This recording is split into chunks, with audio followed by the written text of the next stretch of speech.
Hello and welcome, ladies and gentlemen, to the Tampa Bay Buccaneers preseason Week 3 game reaction. Live on the MrBucsNation YouTube channel. I am your host this week, Rhett Matthew, with the Cannon Fire Podcast. Pleasure to be back with you guys again. We got to hang out during the Buccaneers' last preseason home game against the Pittsburgh Steelers. We're going to do it again this week as they get ready to take on the Baltimore Ravens in their preseason finale, the final stop before the start of the NFL regular season. It is an incredibly exciting time right now. Everybody is back in the football mood, and I think most exciting of all tonight for the game, not only are the Bucs back in Tampa, but we are going to get our first look at what will mostly be your Tampa Bay Buccaneers starting offense and defense Week 1 against Minnesota. Baker Mayfield named the quarterback one earlier this week by head coach Todd Bowles, so he will get the opportunity to play next to guys like Mike Evans, Chris Godwin, Rachaad White, some of the players that he's been missing out on these last few games. Shaq Barrett also dressed up, ready to go out there. Joe Tryon, Shoyinka, Devin White, Levante David, so many starting players on this team are going to see some action tonight, so it should be exciting. How we doing, folks? Nathaniel Gay, Joanne Turner. How many drives for Baker, you think? Good question. I want to say 2 to 3. If I had to put a prediction out there right now for the starters, I think maybe 2-3 series at most. I think anything more than 3 series for Baker tonight would be generous.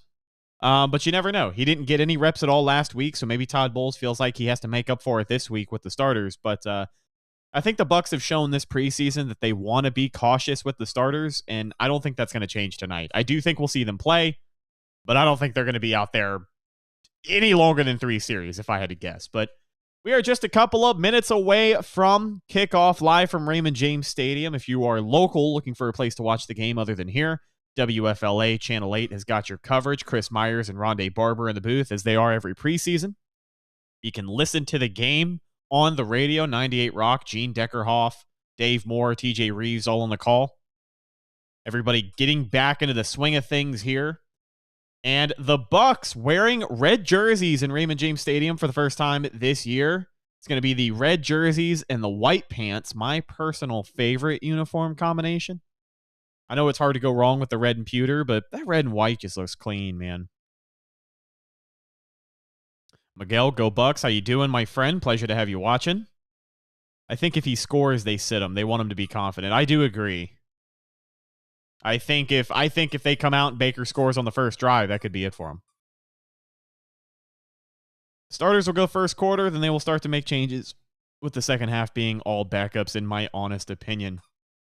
A quarter seems like a lot of time to play, but I could be wrong. Again, a lot of the starters, a lot of the guys on the field tonight have not had any preseason reps at all. Rachaad White has not played in the preseason. Tristan Wirfs has not played in the preseason. Chris Godwin has not played in the preseason. Why is it not live on YouTube TV? It may be your location. Because I am watching on YouTube TV. That's how I'm getting my play-by-play. And I've got WFLA Channel 8, but I'm in Tampa. So it could be a location thing. But if you use YouTube TV and you have an account you can sign into, I won't personally recommend anything, but you may or may not possibly be able to use a VPN to change your address, and maybe it'll work that way. I don't know anything about that, though. Go Bucs from Canada. The mighty North chiming in. Campbell Wilson, thank you for hanging out. Michael Coker checking in. Tallahassee. I'm not sure. Unless there is like a Jacksonville game on right now that we don't know about. It's on NBC Sports Streaming if you're streaming on Roku. Okay.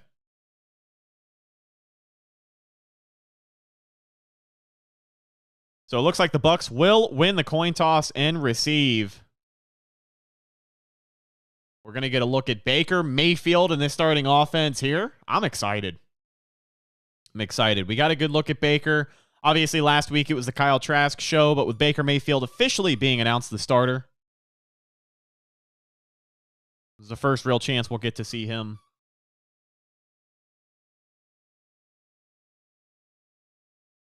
Yep, Jaguars playing right now. That'll do it. I think we may have diagnosed your problem, friend.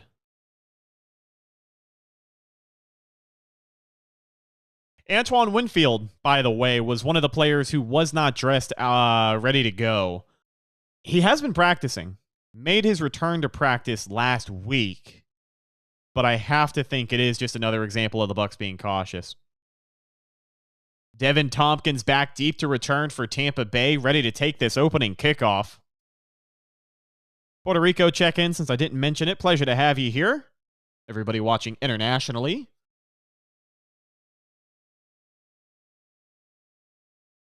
There go the Cannons. Devin Tompkins, number 83, back deep in the end zone.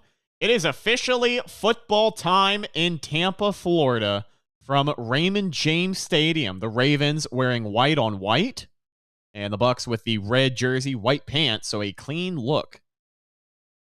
Can't forget the pewter helmet either.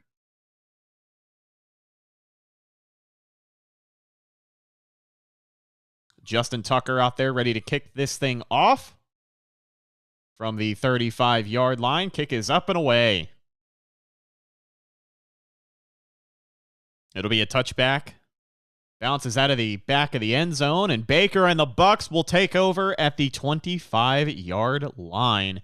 Here comes Baker Mayfield, former Heisman Trophy winner, first overall pick of the 2018 NFL Draft.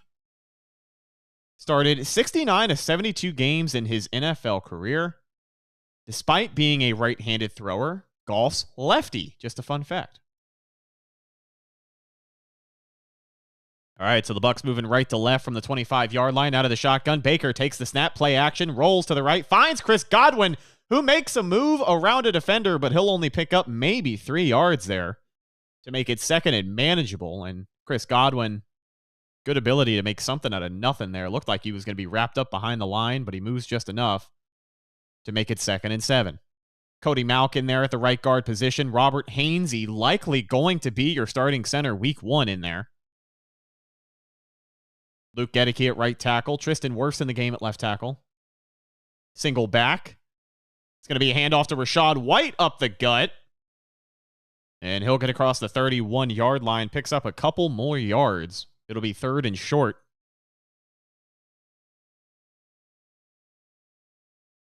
One play ahead. All right. I'll see if after this drive I can try and refresh my feed and get a little further ahead, but if not, then technology will limit us, unfortunately. Baker out of the shotgun on 3rd and 4. Has time, fires to the right, finds Rachaad White. Pass is complete, and he will be brought down right around the line of scrimmage, so it'll be 3 and out for the Bucs to start their night, and they will be forced to punt. The screen pass to Rachaad White, nothing doing.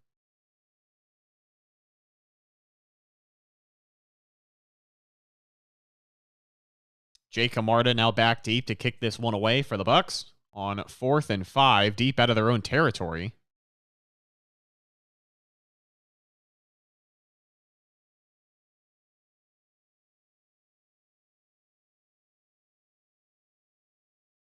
Kick is up and away. And they'll wait for the fair catch, caught at the 21-yard line. So Baltimore will come out and set up. We'll get our first look at the Buccaneers defense, the Buccaneers starting defense.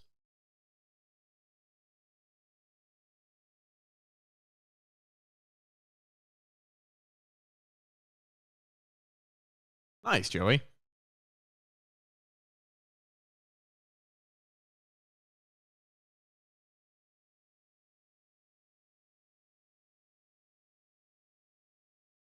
So Kalijah Cansey, the only expected starter who is not out there for the Bucs right now. Levante David, Devin White, both on the field. Joe Tryon-Shoyinka, Shaq Barrett. Bucs showing blitz here. Out of the shotgun, takes the snap, fires to the left side. It's caught.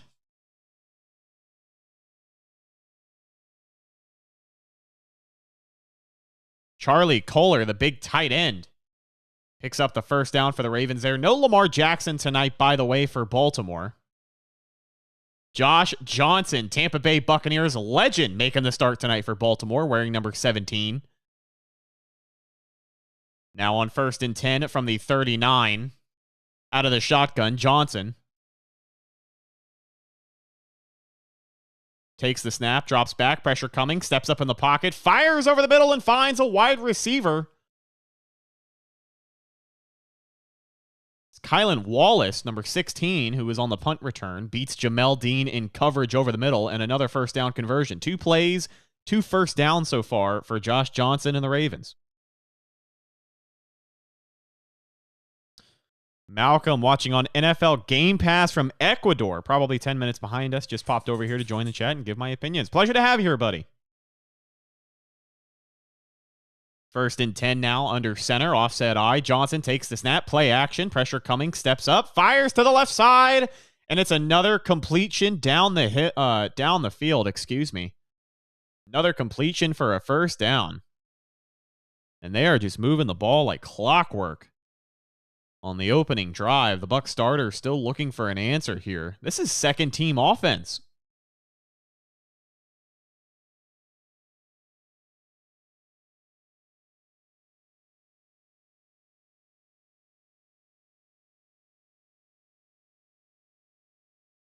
Out of the shotgun now on 1st and 10. Pass over the middle, caught, wide open, touchdown. Number 5, Laquan Treadwell. Josh Johnson. 4 passes, 4 completions, and a touchdown. They made that drive look easy. Devin White was in coverage there, and just a mismatch nightmare. A guy like Treadwell is going to run faster than Devin White every single time. So the Ravens will march 80 yards downfield and make a statement with that drive right there. Not sure if the Bucs starting defense is shaking off a little bit of the ring rust or if these guys just haven't woken up yet, but they are already down 7-0 with Justin Tucker nailing the PAT. And that'll bring us to a quick commercial break. Wow. Wow.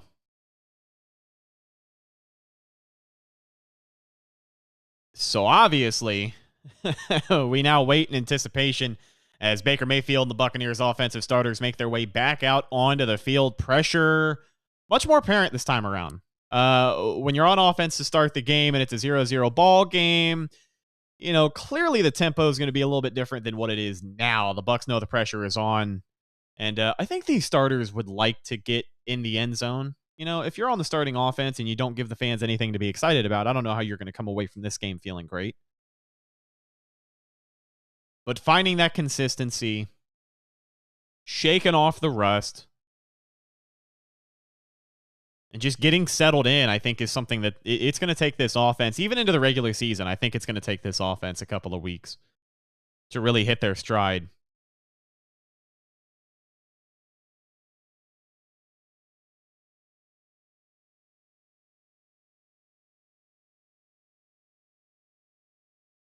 Let me see if I can actually, hold on. We'll check in on the Jets and Giants really quick. Aaron Rodgers made his debut for the New York Jets earlier today through a touchdown.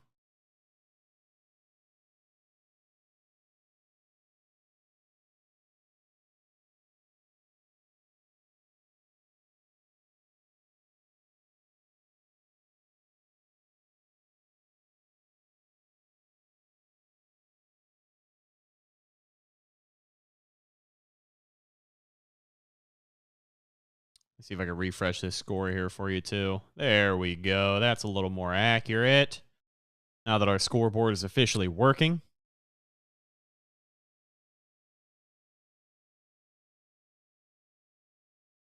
(14-7), by the way, in the preseason contest between the Jets and the Giants. We'll check back in with Baltimore and Tampa Bay. 7-0, Ravens up in that game. 11-16 left to go in the first quarter.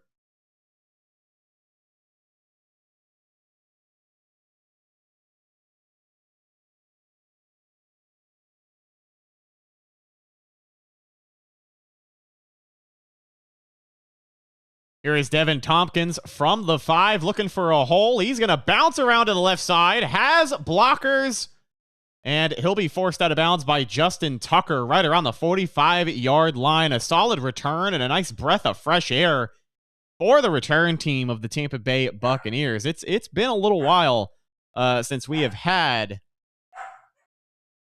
a trustworthy returner, a consistent returner.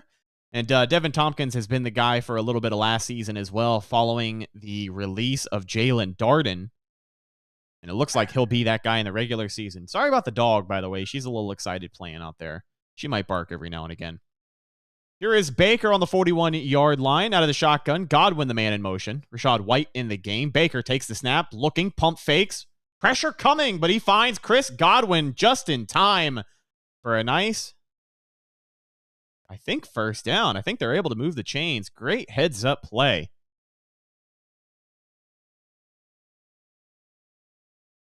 Man, it didn't look like there was any room at all in that pocket to navigate, and Baker finds a window to hook up with Chris Godwin, his second catch of the game. Devin Tompkins on the field as well. Rachaad White, the running back. Godwin, the man in motion again. Baker out of the shotgun from midfield. Takes the snap. It's going to be a handoff to Rachaad White. Up the gut, shakes a few tackles, and picks up about 9 yards. Great downhill running from the second-year running back, Rachaad White. Tim Michaels, how's Baker doing? Not too bad. This is the second possession, and I think maybe his third throw of the night, so we'll figure it out here. 2nd and 1 now, play action. Baker finds Chris Godwin again. Another first down for the Bucs. And obviously much more momentum on this drive than the first series. It seems like the starters are really coming around. Chris Godwin in particular getting his fair share of the work tonight, leading the team in catches so far and first downs. So now 1st and 10 from the 34-yard line of Baltimore. Single back. Rachaad White in the game. Baker under center. Cade Otton, the man in motion. It's going to be an end-around handoff to Cade Otton from the tight end position, who scrambles over to the right side and picks up another first down for Tampa Bay. Nice play design right there. Really nothing more than a simple jet sweep, but you don't expect that from Cade Otton out of the tight end position. Little misdirection, sets up some nice blocks. Chris Godwin downfield. And they move the chains yet again. Those are the wrinkles in the offense that we talked about with Dave Canales. His third game calling plays for Tampa Bay now. Baker on 1st and 10 out of the shotgun. Takes the snap, fires to the left side. It's a screen to Kalen Geiger, who has blockers. Makes his way around defenders, and he'll pick up 9, if not 10 yards. And the Bucs are officially in the red zone. What a block by Devin Tompkins. Runs his guy over, gives Geiger the move, or gives Geiger the space that he needed. And it's another first down for Tampa Bay. All right, let's not play spoiler in the chat. 1st and 10 now for the Bucs in the red zone for the first time today after the big first down by Kalen Geiger, excuse me. Baker out of the shotgun, Godwin the man in motion. Mayfield takes the snap, looking, steps up, fires to the end zone, caught, touchdown, Tampa Bay, fire the cannons. Guess who? Chris Godwin with a touchdown this preseason as he makes his presence known on these first 2 offensive series for Tampa Bay. We have got a 1-point ball game pending the PAT. How about that? Great drive, a lot of first downs, methodical offense, first down after first down.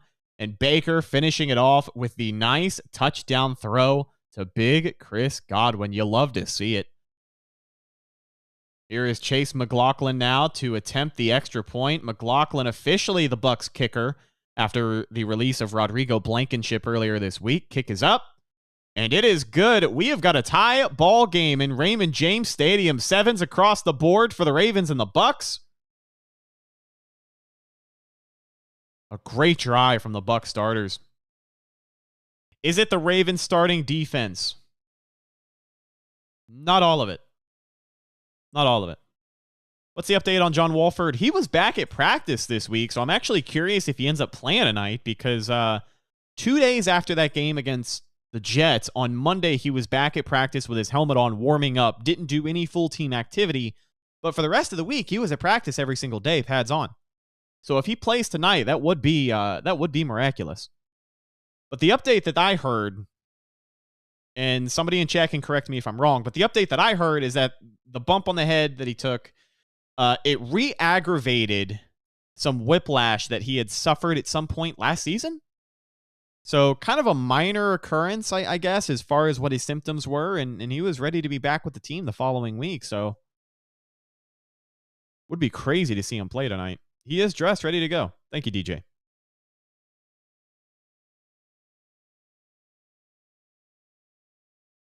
Joey says, I got Godwin in fantasy, so I hope to see plenty of this connection this season. You love to see it, man. I mean, Mike Evans is... I'm the biggest Mike Evans fan there is, but Mike Evans is getting older. Just turned 30 years old. He's going to be the #1 wide receiver on a team that doesn't have as stacked as a wide receiver room as it has had these last couple of years. So I remember, there were a couple of games in 2022 where we felt like we haven't seen Mike Evans at all, and that's just because he was getting double, triple covered the entire game. I think we might see more of that this year. So if you're a fantasy guy, I kind of like the Godwin over Evans play this year. On that last drive, by the way, Baker Mayfield goes 4 for 4 for 38 yards, a 14-yard touchdown to Chris Godwin. 8:19 remaining in the first quarter of this game, 7-7 ball game.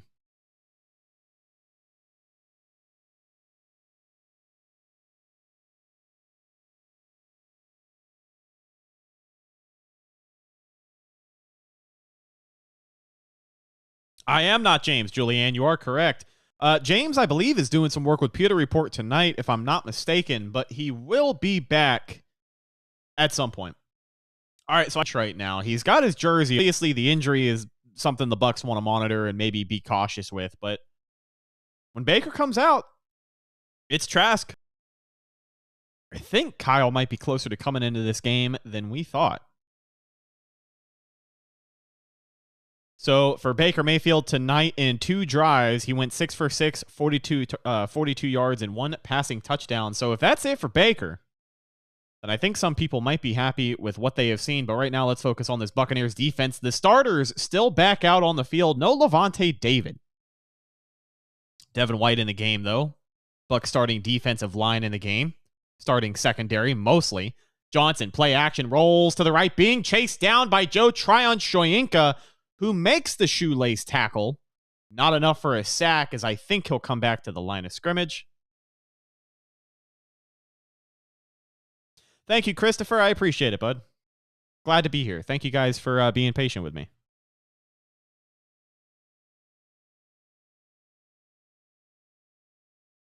So no Mike Evans. I thought he was dressed. I saw people saying he was dressed up, ready to go, but no game time action for him. Maybe he just warmed up like he did a couple of weeks ago, because he was dressed for that game against the Steelers too, and he didn't play at all. He came out, warmed up, and then that was it. So maybe that was the case tonight. I thought he was going to be ready to go. So it's a 2-yard run for J.K. Dobbins, but not J.K. Dobbins, excuse me. Carlton Davis, illegal hands to the face. It'll be an automatic first down for Baltimore. Ryan Neal in the game as well. D. Delaney filling out that Buccaneer secondary. No Antoine Winfield Jr. tonight. He didn't even get dressed. He didn't even warm up. First and 10 now. From the 36, play action, roll out to the right. Finds a tight end, Josh Johnson. And they'll pick up maybe 4 or 5 yards. That's Kolar. Big tight end number 88. It'll be 2nd and short now for Baltimore. Sorry, a lot going on that last play. Took me a second to catch up. 2nd and 4. Mike Green in the game, number 91 at the defensive line position, lined up next to Vita Vea. Out of the shotgun, Johnson on 2nd and 4. Sends a man in motion, takes the snap. He's going to draw up the middle, and there's nowhere to go as Joe Tryon-Shoyinka records the sack. And that's a big loss on 2nd down. It looked like some sort of play action QB draw. But whatever it was, the Bucs defensive line was having none of it. Big number 9 back there to record a quarterback sack. 3rd and 8 now following the 4-yard loss.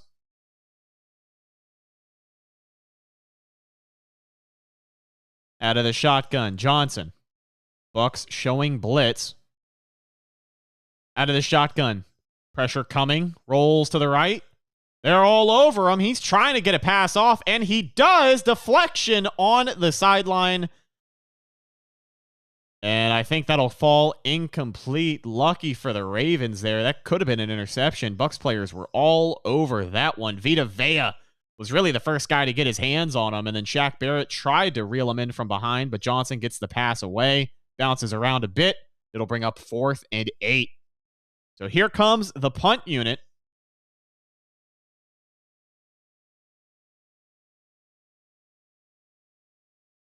Devin Tompkins back deep to return. Kick is up and away. Jordan Stout kicks it away for Baltimore from the 10-yard line. Ooh, not a great bounce. And the Ravens are going to like where that one ends up. They'll field it at the 5-yard line after Devin Tompkins lets it bounce over his head. So before the Buccaneers offense comes back out onto the field, they're going to take a quick commercial break. 7-7, 5:42 left to go in the first quarter. I asked this last week. We got beat on the deep ball a lot last season. Do you think our secondary has gotten better since last season? I don't know about better.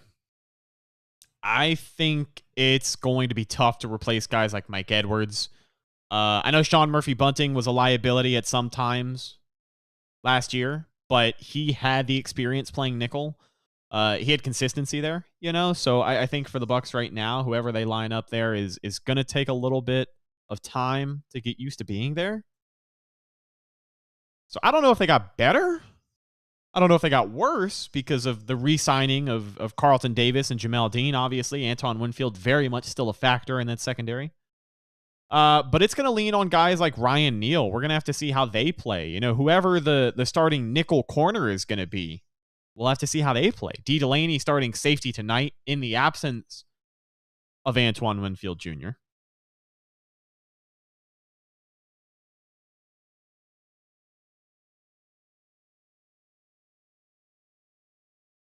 So Baker Mayfield is done for the night. Looks like it'll be Kyle Trask to come into this game and maybe even close things out. But here are Baker Mayfield's final preseason stats for 2023. 14 for 15, 105 yards, 2 touchdowns, no interceptions. Tonight, he was 6 for 6 for 42 yards and a touchdown pass to Chris Godwin. So, for all the people on the Baker train, that's what you like to see.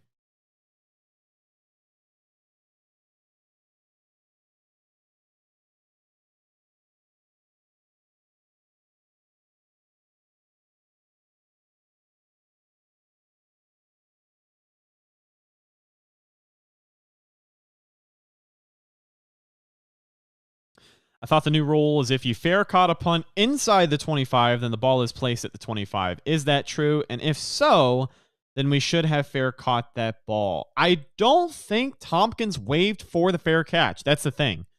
I don't think he waived off for the fair catch. So I think it's going to play where I think it's going to be played where it was spotted from, which was like the 5 or 6 yard line. Yeah, Bucs are going to be deep in their own territory here as Kyle Trask comes into the game. Under center now. And it's going to be a handoff up the gut. Wow, big strong run by Rachaad White, who is still in the game, getting some important carries. And he still got some momentum, obviously picking up 8 or 9 yards there. Man, great blocks by Ko Kieft and Tristan Wirfs. Wirfs still in the game, by the way. So, Kyle Trask getting a chance to play behind this starting offensive line. Matt Filer in there at the left guard position. Cody Malk on the right guard position. Luke Gedeke at the right tackle. It's another inside handoff to Rachaad White, who muscles his way forward for 4 or 5 yards. But it's enough to move the chains.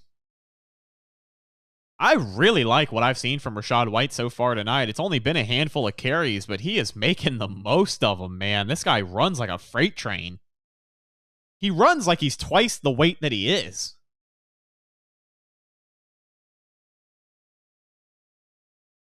First and 10 now for the Bucs. Out of the shotgun, Otten the man in motion. It's going to be an inside handoff to Rachaad White. He'll fight his way forward for maybe 2 yards.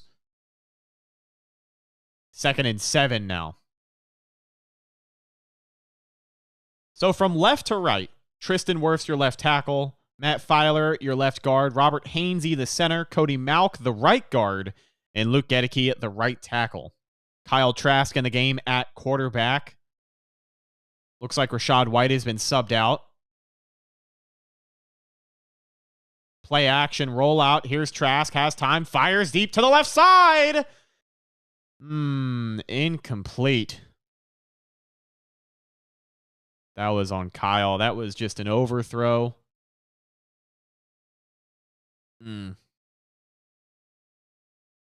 Keyshawn Vaughn in the game at running back.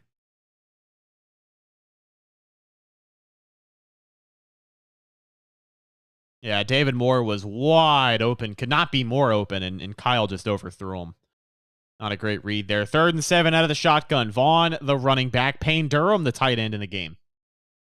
From the 23-yard line. Takes the snap. Looking. Pressure coming. Fires over the middle. Finds David Moore for the first down, and then some. He'll be brought down right around the 34-yard line, but not before he picks up a Buccaneers first down. So Kyle gets a second chance to find David Moore, and he does for the first down.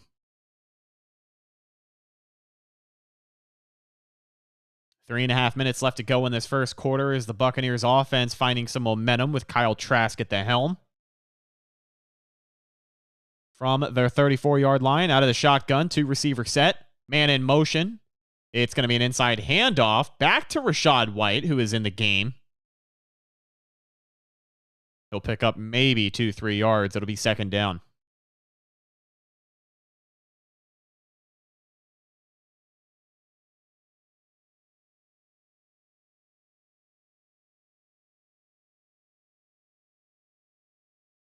Empty backfield. Trask looking to throw. Finds his man who breaks a tackle and picks up the first down.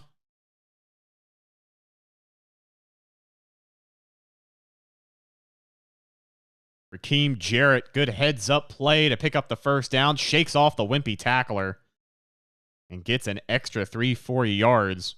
Enough to move the chains.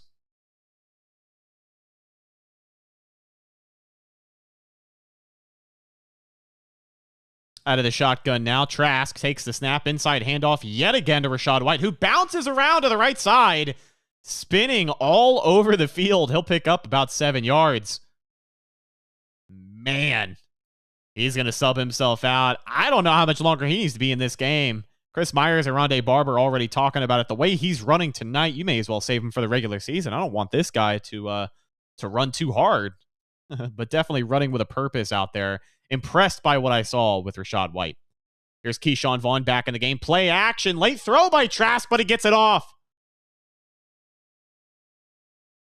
David Moore with another catch and first down for Tampa Bay. Way to move the chains there. A tricky catch on the sideline. Shook a tackle and picks up a couple of extra yards.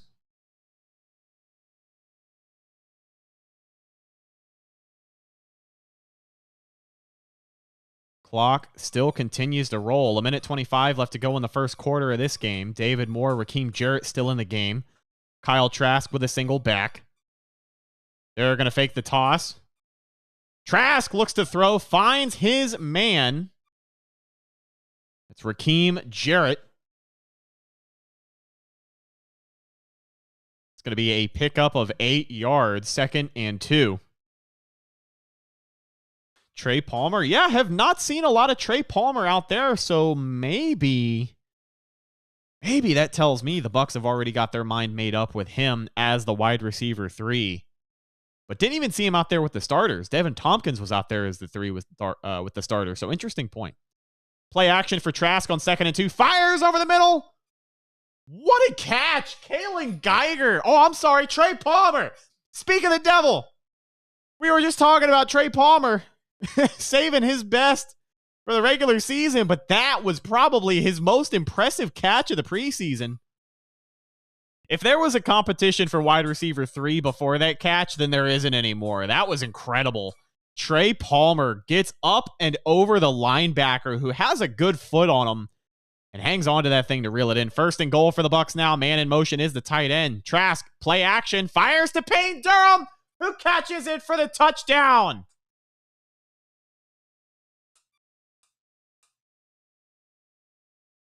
Wow, not Payne Durham, excuse me. Number 89, Wells. David Wells? David Wells. I think David Wells, the tight end, with the touchdown reception there. Kind of a high pass from Kyle, but hey, it got the job done, man. And for what it's worth, aside from that one overthrow mistake to David Moore, a really good drive for Kyle Trask to come out here and get things started. Here's McLaughlin. Kick is up, and it is good. So the Buccaneers will have their first lead of the day. 14-7 ball game with 1 second left to go in the first quarter. Sorry, I had to get my dog from falling off the bed. Don't fall. You're going to hurt yourself. You're going to fall. You better be careful. You better be careful. Hashtag pluck the bird. I like it. I like it.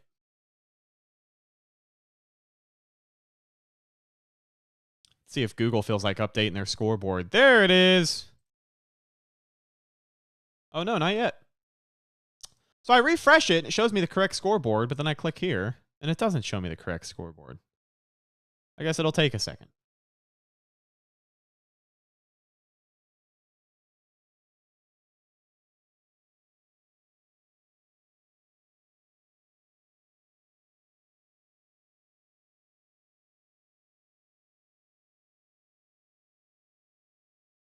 Jake Camarda on the kickoff now. From the 35-yard line, kick is up and away. It'll be fielded at the 1-yard line by Baltimore. And he gets hit hard right around the 23. That'll be the end of the first quarter. Your score, the Tampa Bay Buccaneers on top 14-7 over the visiting Baltimore Ravens. An incredible drive by Baker Mayfield and Kyle Trask, both lined up with points. Gotta like what we've seen from the offense so far tonight. I know it was kind of a slow start at the beginning of the game, but Baker obviously came in and locked in, finds Chris Godwin in the end zone, and then Kyle Trask keeps the momentum rolling.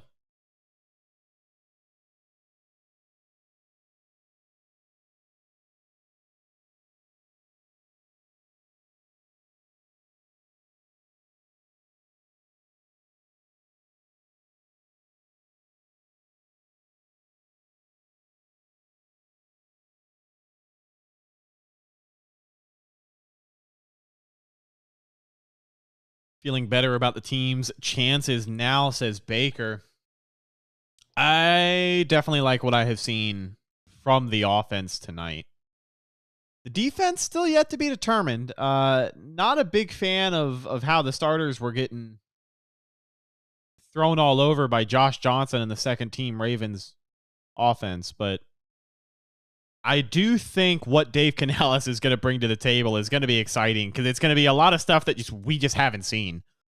For example, a jet sweep to Cade Otton, from the tight end position. Stuff like that you don't necessarily see coming. That's going to be huge. That's going to be huge. Baker has looked like an all-star this preseason. So hopefully that trend can continue into the regular season.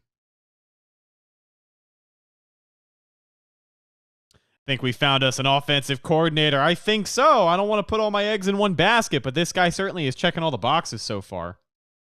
Also, speaking of coordinators, Todd Bowles tonight, this is his first time calling the defense all year. The first game was Larry Foote. The second game was Casey Rogers. This week, Todd Bowles decided he is going to be calling the plays on defense. So I think after tonight, we're going to hear from Bowles what his decision will be in the regular season as well, if he plans to call plays.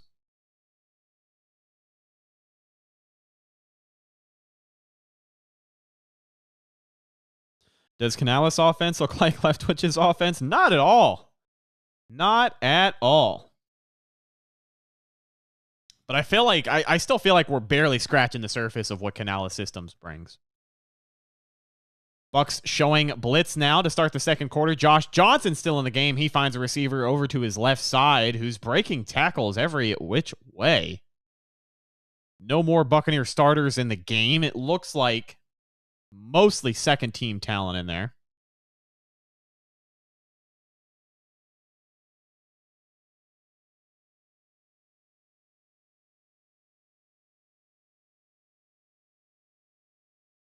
I can't watch the games in LA. They won't show those games. Sorry to hear, Frank. I'm sure that that's frustrating, especially in the preseason, because it's a lot of local coverage. Bucs are going to blitz again, but it's going to be a handoff over to the left. Is that Melvin Gordon? Melvin Gordon playing in the second quarter of a preseason game for Baltimore. He gets the first down and then some.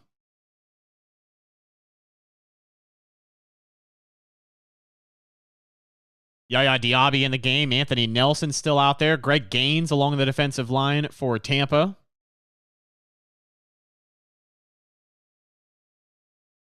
Out of the shotgun now, Johnson from the 36-yard line. Bucs are going to blitz, bringing pressure. Steps up in the pocket. Tries to get the ball out. Somebody got a hand on it, and it'll fall incomplete, but a dangerous misthrow there as the Buccaneers pressure able to get to him.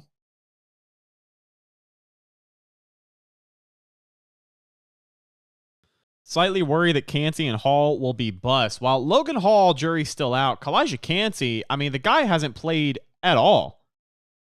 Literally at all this preseason. So I can't make an assumption on him yet. I haven't even seen him play. 2nd and 10 now. Will Golston in the game for Tampa Bay on the D-line. They're going to show blitz again, and they will. Will Golston, speaking of which, gets great pressure on Josh Johnson, forces him to get rid of that ball early. They tried to get a running back screen going, but nothing doing there. It'll bring up 3rd and 10. Christian Izien was almost there to make an interception, but just couldn't get downhill fast enough.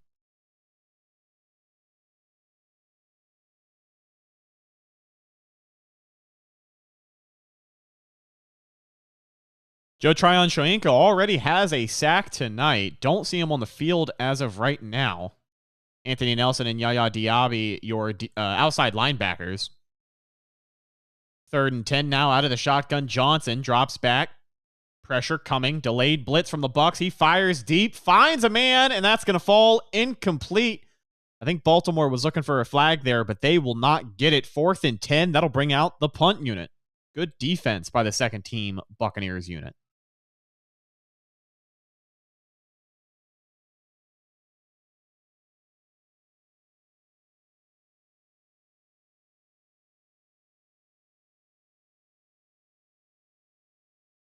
Devin Tompkins back deep to return this punt for Tampa Bay. Kick is up and away. Jordan Stout gets it off. Fielded at the 10. Tompkins is going to take this one on the left side. And he's going to slip himself out of bounds. Picks up maybe 6 yards on the return. Not very much. Looks like we got a penalty.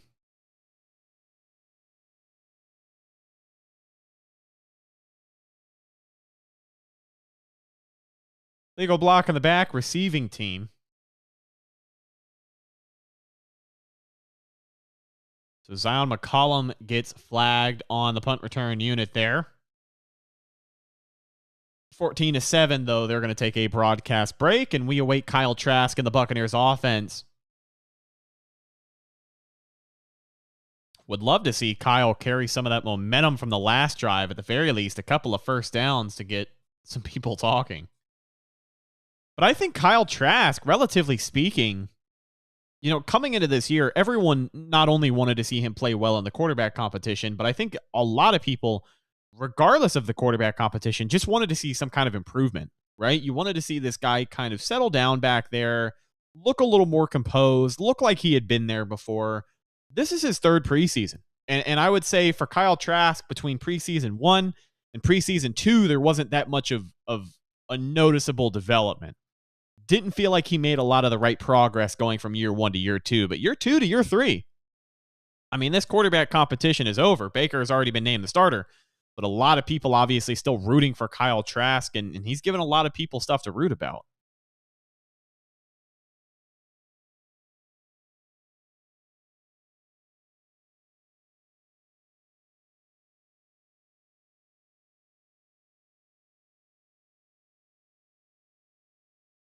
Yeah, nobody said he's not the backup, but you can still say good things about a backup, especially when you have a starting quarterback, with all due respect, who may or may not have the best reputation as far as being consistent, right? You can't entirely blame that on Baker, but I think even Baker fans would be pleasantly surprised if he started and played well enough all 17 games to remain the starter all year. Beast Productions says, I think Baker will be baking in Tampa Bay. So far this preseason, he has been. Looks awesome. I know it's preseason, but this game has made me feel a lot more confident about this team. That's a good feeling to have.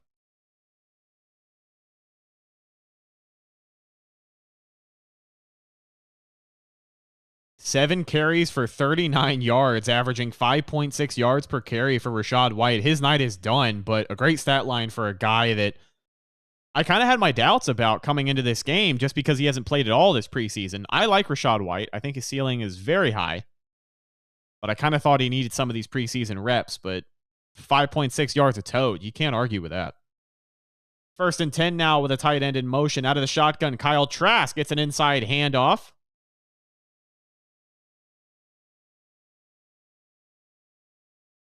Keyshawn Vaughn, the running back in the game right now. And it is also the backup secondary offensive line for the Bucs. So Aaron Stinney now in the game. Nick Leverett, Ryan Neese.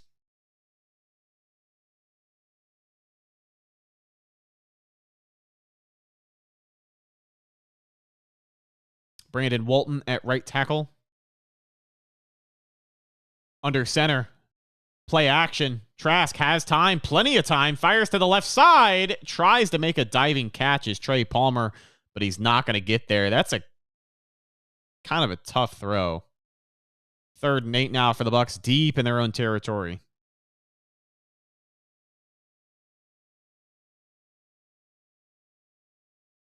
Devin Tompkins in the game at wide receiver still.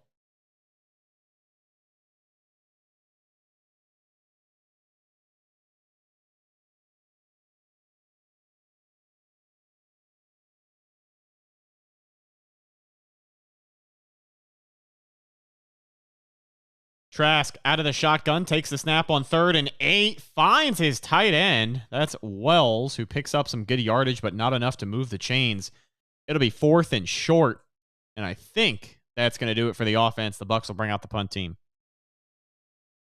So not quite as much excitement on that drive from Kyle Trask, but let's not forget he is also now playing with the second team offense, not the starters like he was in that previous drive. So it may not look as easy as it did a little earlier.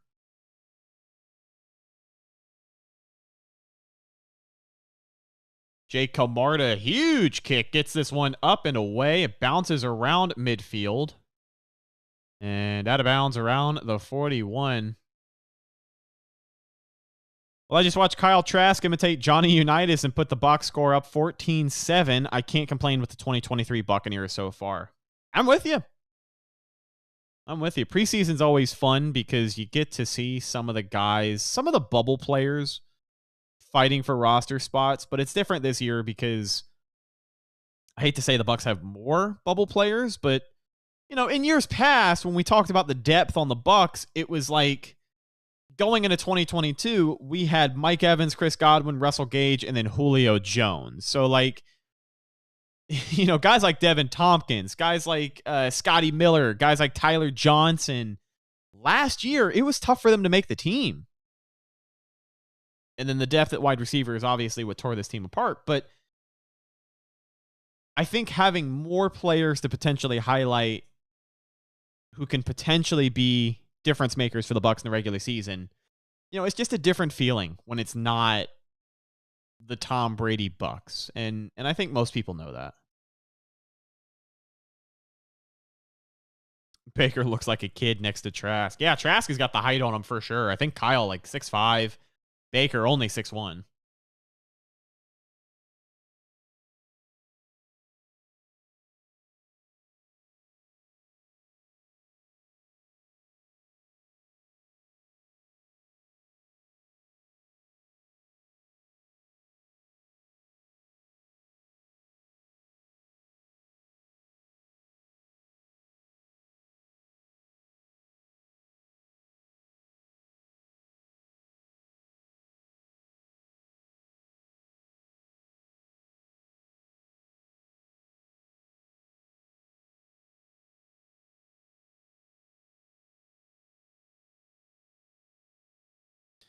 That offensive line will be more key than Mayfield and Trask. They are a young group. I agree, Mr. Geen. Yeah, the offensive line coming into this year is obviously a lot different than everyone was expecting, simply because of how the Bucs decided to distribute that talent. I mean, I honestly thought that with the contract that we had, I thought Shaq Mason was still going to be your right guard. And everyone also assumed by this time Ryan Jensen was going to be healthy, but neither of those seem to be the case. So now the inexperience at the offensive line position is going to be a hot topic, especially at the left tackle position. Like Tristan Wirfs is already on pace to be one of the greatest offensive linemen in Bucs history, but we have no idea how he is as a left tackle yet. We just don't. We just don't. You can be the greatest right tackle in the NFL. Does not mean you were going to be the greatest left tackle in the NFL. I'm not saying there's going to be that much of a drop-off, but consistency, I think, is what's going to take a few games. Luke Edeke at right tackle obviously had a rough rookie season. He's going to have to be consistent. He's going to have to work on not being consistently awful, but he's going to have to be consistent. Cody Mauch, it's a little bit of a transition going from a small school like North Dakota State to now playing in the NFL. The game speed is a little bit different, and I think it's going to take him a couple of games. Robert Hainsey has obviously got the most reps among the inexperienced guys on that offensive line. Oh, man, big pass right down the middle now for Baltimore. Josh Johnson out of the game. They made a change at quarterback.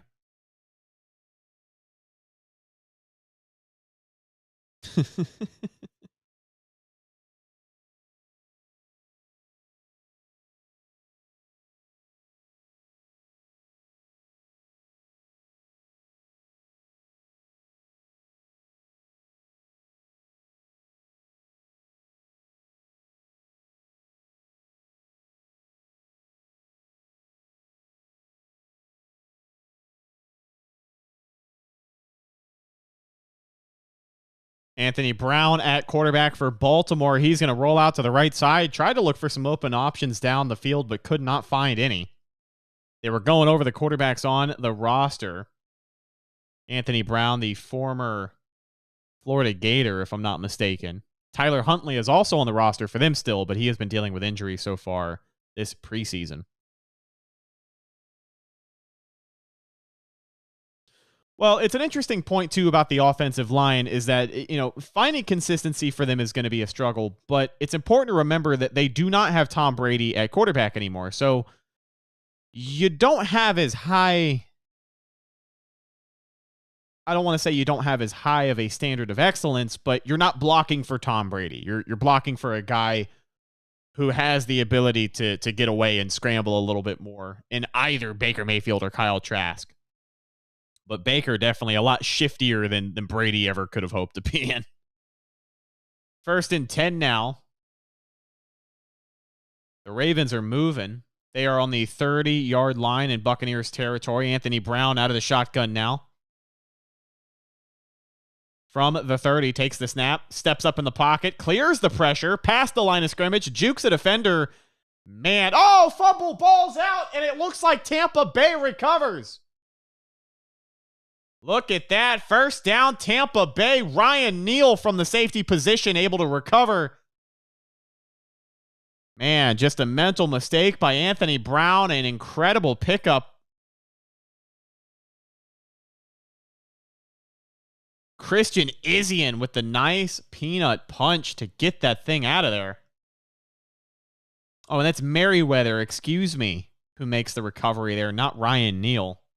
Sorry, I've had a lot of mistakes tonight. Apologies, guys. These preseason games later in the year, later in the preseason games, the names get harder to remember. I feel like I start seeing double numbers.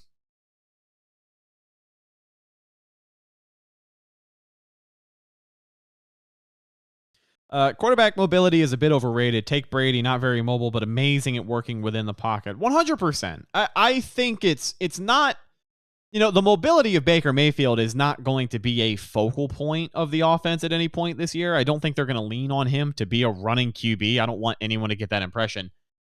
I just think it does mean that you don't have to have as tight of a leash on your offensive linemen when they may not make the play every time. You know what I'm saying? Like, you have a little more room for error with a mobile quarterback. I don't think that's going to change the dynamic of what Dave Canales is going to bring to the offense, but I think it's going to change how we view this offensive line at the end of the year. I think Baker's going to have to make a few plays this year that the offensive line aren't going to be able to make for him, if you know what I'm saying.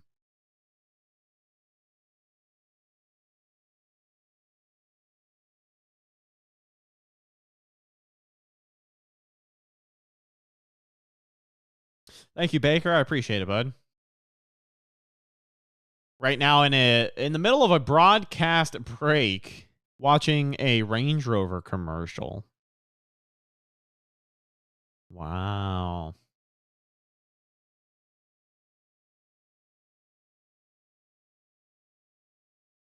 Hey B, I'm Rhett. I'm filling in for James. I was here a couple of weeks ago. I think I've made appearances here before. Been doing live streams since 2021. But James will be back. I'm just filling in this week.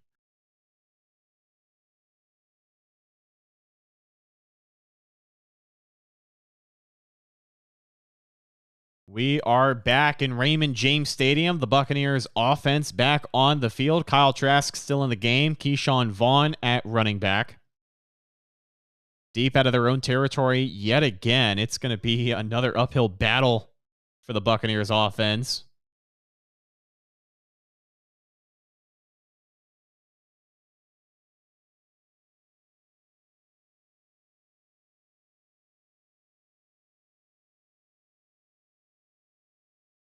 Keyshawn Vaughn with a carry to the left side. He'll pick up maybe 4 or 5 yards. It'll be second and manageable. Keyshawn Vaughn, honestly, I think is going to have to play well. I don't think he's in danger of being cut. I want to say I don't think he's in danger of being cut just because he does have a role on special teams, but I don't know. Still under a rookie contract with Tampa Bay, so I think he'll make the team. But I do think he needs to show us something. Jumbo set under center is Kyle Trask. It's another handoff to Keyshawn Vaughn, who fights his way forward for maybe 3 yards. It'll be third and short. Yeah, I have not seen Sean Tucker.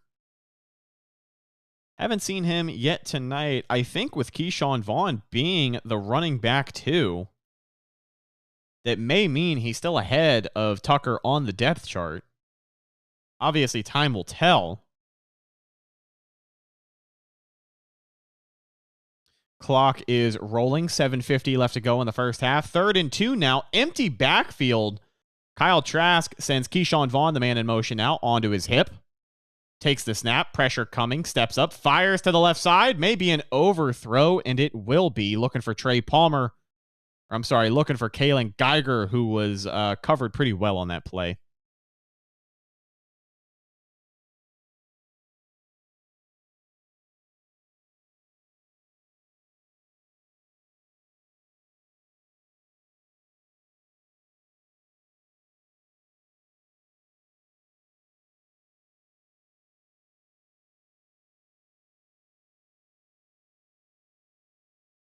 Fourth and 2. No first downs for the Bucs on that drive. They will kick this one away. Much better punt from Jake Camarda that time. Fielded around the 30-yard line by Wallace, who breaks away from a wimpy tackler. Breaks away from 2 more. and fights ahead for yardage. They'll finally bring him down around the 42-yard line. That's Cam Gill on the tackle.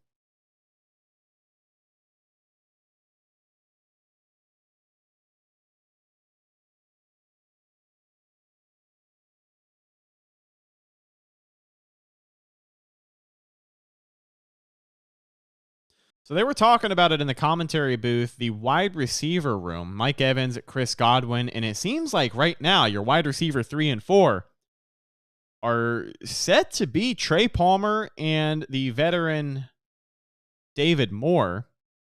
Now, that could change depending on how many receivers the Bucs decide to carry into the season. But seems like Trey Palmer has done more than enough to earn a spot as either the wide receiver 3 or 4, and then David Moore with the experience factor seemingly was going to get one of those spots as well.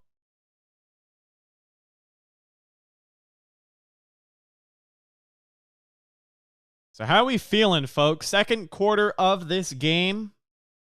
Bucs ahead 14-7. We'll get a good look at Kyle Trask between now and the end of this one.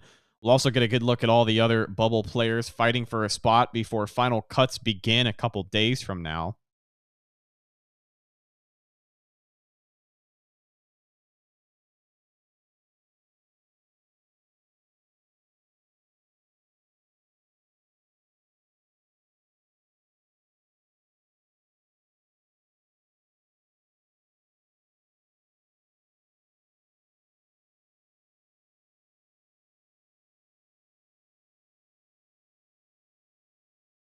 So for the Bucs, we got some more substitutes along the defensive line. Deadrin Sanat, Will Previlon.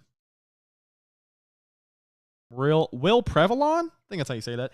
Deadrin Sanat, Will Previlon, and CJ Brewer are in the game on defensive line. The rest of the second defense is still on the field. That info courtesy of Greg Allman live tweeting from the stadium for us. We're still looking at a commercial break, but we are back.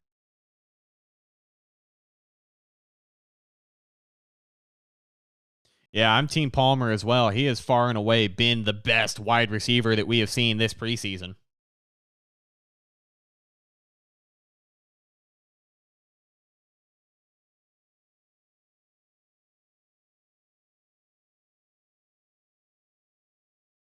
Showing some highlights now from Mike Evans' rookie year, his career-high 209-yard game against Washington with Josh McCown at quarterback. So let's not forget, Mike Evans has been able to be productive with both Josh McCown and Mike Glennon at quarterback. So people can say what they want about the Bucs offense this year, but Mike's getting his 1,000 yards.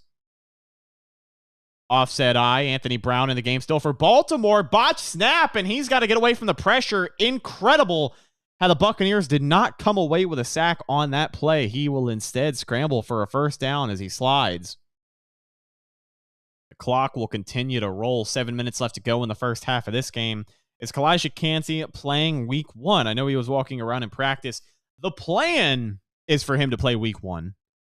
So 2 weeks from now, a little over 2 weeks from now, he still has some time. But I don't know. We'll see. Time will tell. Offset eye again for Baltimore. Play action. Brand fires to the left side. Finds a receiver who picks up a first down and then some. Or Jonathan Isaac forces the tackle.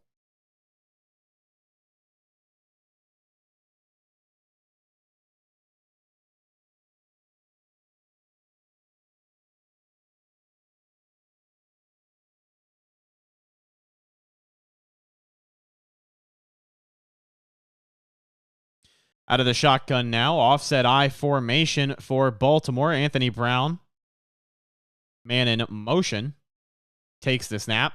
Inside handoff. It's a misdirection as they run to the right side and pick up maybe 6 yards on the run.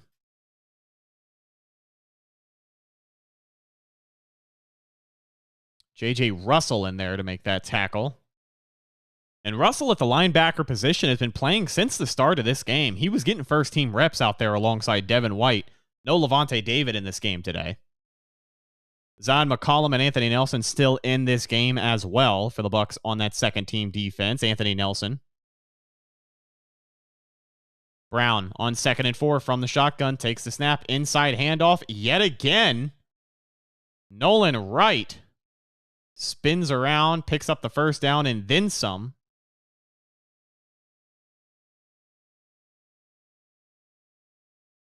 Actually, Simo, it was Josh McCown and Mike Glennon in Mike Evans' rookie year. He missed out on Josh Freeman by about 2 years.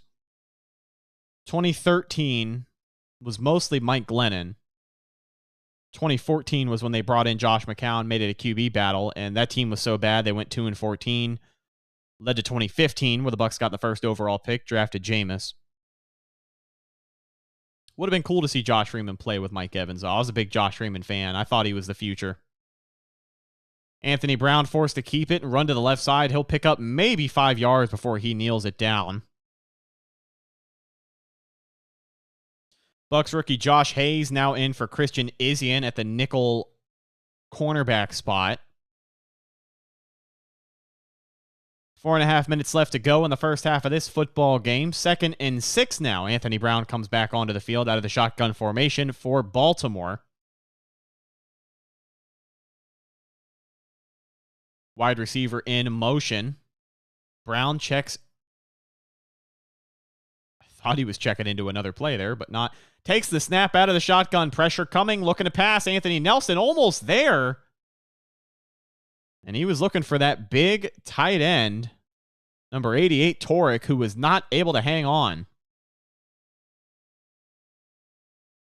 And Merriweather at the safety position, number 26, able to come down and break that one up.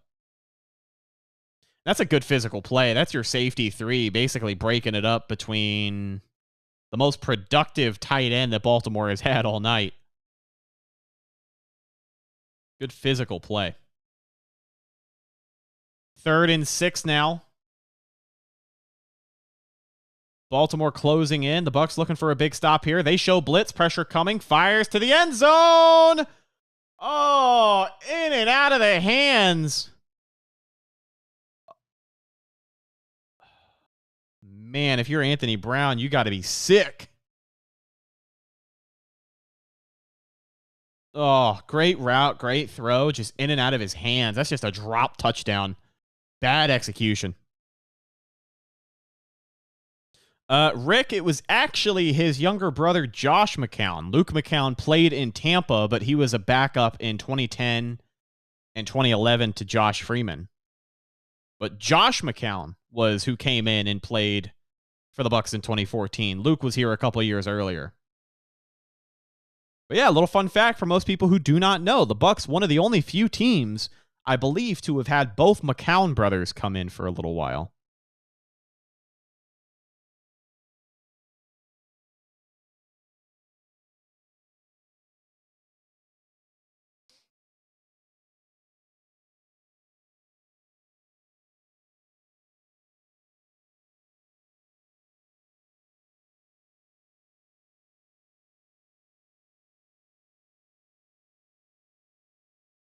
So the field goal is good for Baltimore, even though they don't come away with a touchdown. They still get some points to cut down the deficit. Tampa Bay still up 14-10. Kyle Trask warming up on the sideline, awaiting his next series.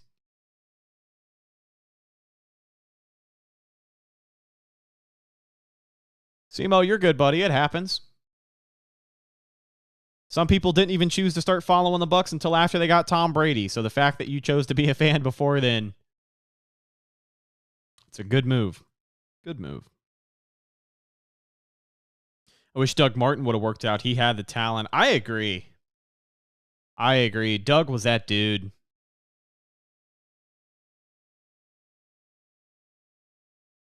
I remember that suspension that he had to take. Had a pill issue, I think, if I remember correctly. Not the best, man. But he played out the rest of his career on a few other teams. I think played for the Raiders.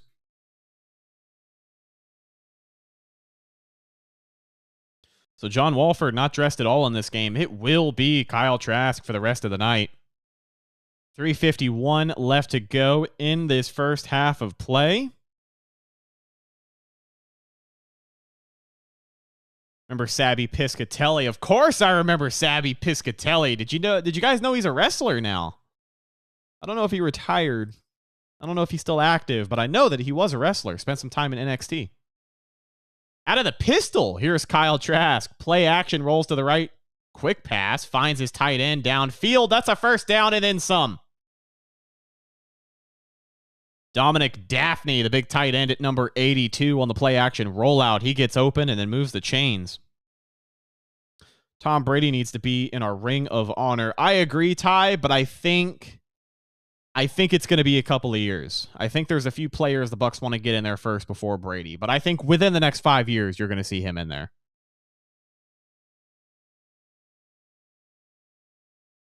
He is still active. Doug Martin's still active? Is that who you're referring to? Play action rollout again for Trask. Throws to the left side and finds his receiver.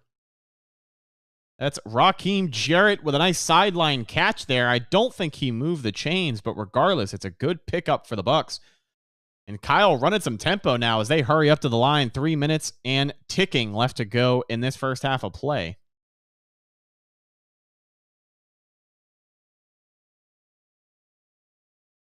And it's going to be an inside handoff to Keyshawn Vaughn, who picks up the first down and more for the Bucs. Gets maybe 6-7 yards there. It'll bring up 1st and 10. Curious to see the tempo now. 3 timeouts for the Bucs, 2.5 minutes left to go.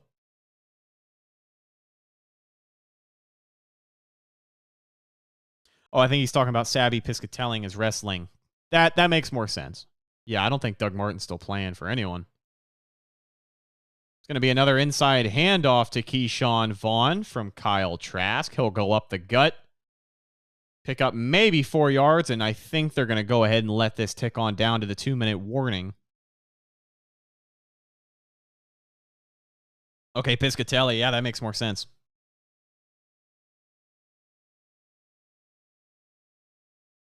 I love that we finally use play action. It's funny seeing not only play action, but the play action rollout. You know, you see a quarterback fake the handoff and then just sprint to either sideline. I haven't seen a QB like that move quickly in Tampa since, Jameis Winston. So a 2-minute warning now as we approach the end of the first half. The Bucs still have the football. Kyle Trask in the game. 3 timeouts, so plenty of time to make something happen on this drive. I see people having the Bucs 3rd overall and picking up Drake May. I tell people if they pick that high, it's going to be Joe Alt, and Tristan Wirfs is going back to right tackle, and they'll get a QB in the 2nd. I think if the Bucs are in a position next year to take any one of those QBs, even if they're close, I think they're going to want to do it. I don't know if they want to sit back and wait to take a QB in the 2nd, especially with your former 2nd-round QB not winning the QB job. I think if they are in a position to get a QB, they're probably going to be a little more aggressive just because they were in a position to get a QB in the first place. To be in a position to get a QB next year, you got to be really bad. And if the Bucs are really bad, then I think they're going to be aggressive. But 2023 hasn't even happened yet, so I don't want to say anything about the draft just yet. After they lose Mike Evans, it's over for the Bucs. He might get traded. If you believe that, then so be it. But I am here to tell you that there will not be a day this year, next year, even probably the year after that where Mike Evans gets traded. Just won't happen. I don't know. People have been recycling this Mike Evans trade story for months, like literally since Brady retired. People have been saying that it's logical or it makes sense or, it seems like a realistic possibility that Mike Evans gets traded. But I don't know where people are getting this information from. I really don't.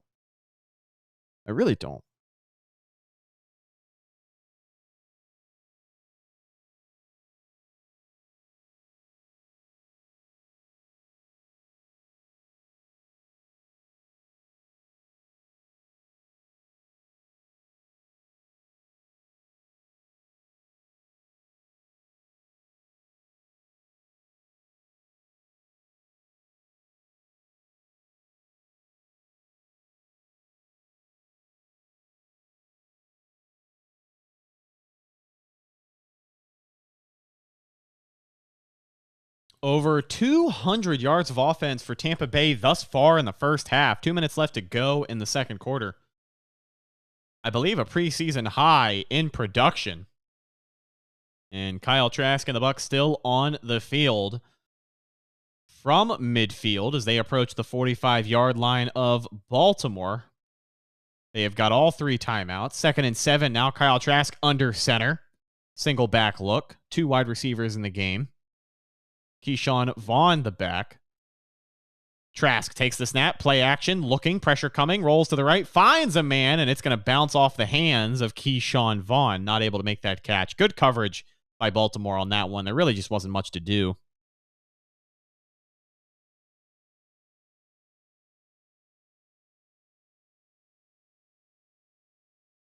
Third and 7 after the incomplete pass. A lot riding on this one. If the Bucs would like to add some more points before the end of the half, I think this will be their last offensive opportunity to do so. 3rd and 7 out of the shotgun with a man in motion. Trask awaits the snap. Takes the snap, looks to pass, steps up, pressure coming, fires down the right sideline, and he's going to overthrow Devin Tompkins, who was covered by the way. So 4th and 7, it's an incomplete pass, and the Bucs are in kind of a tough spot here. Right around midfield, a punt will probably get you favorable field position on defense, but you got 1 minute and 48 seconds to stop Baltimore from getting down the field.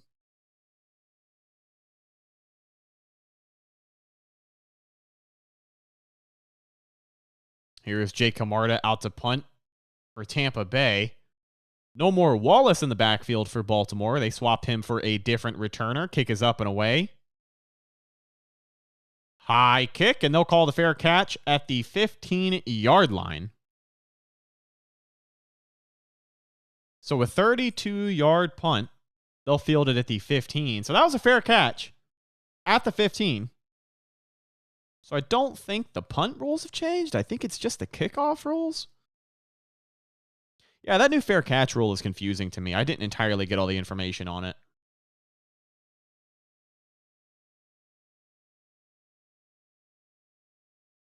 I thought Trask might have been better, but nope, he's still overthrowing the ball and can't fix this issue still. I've seen at least 3 or 4 throws that were completely over the receiver's head.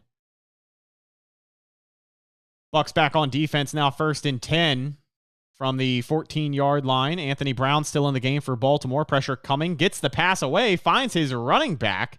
Yaya Diaby able to wrap him up and bring him down around the 20-yard line. Melvin Gordon still in the game. Impressive. I forget. Oh, an eligible man downfield for for Baltimore. So that's a positive penalty for the Bucs, as it's going to move Baltimore back.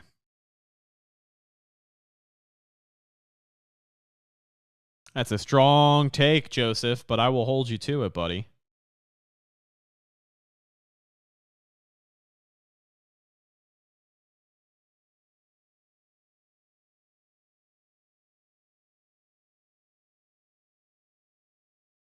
Melvin Gordon on the inside handoff goes absolutely nowhere on 1st and 15. Bucs defensive line all over him.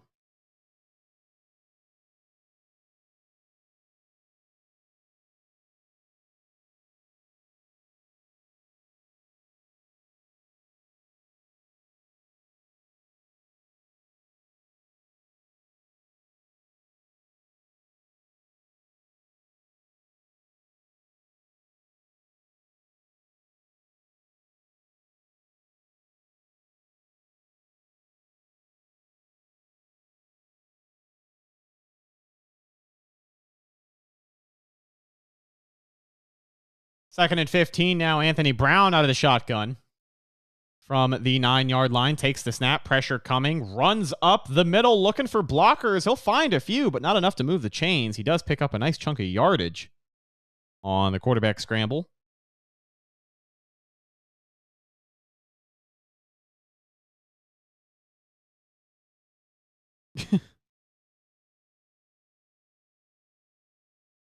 Yeah, Melvin Gordon, obviously a second-rate running back at this point in his NFL career, but, I mean, at one point, you guys remember, he was a top 5 back. He was a hot commodity.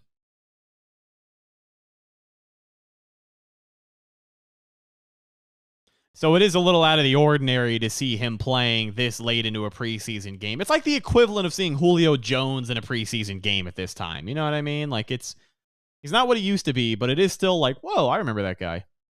Out of the shotgun on 3rd and 7, and there's going to be flags.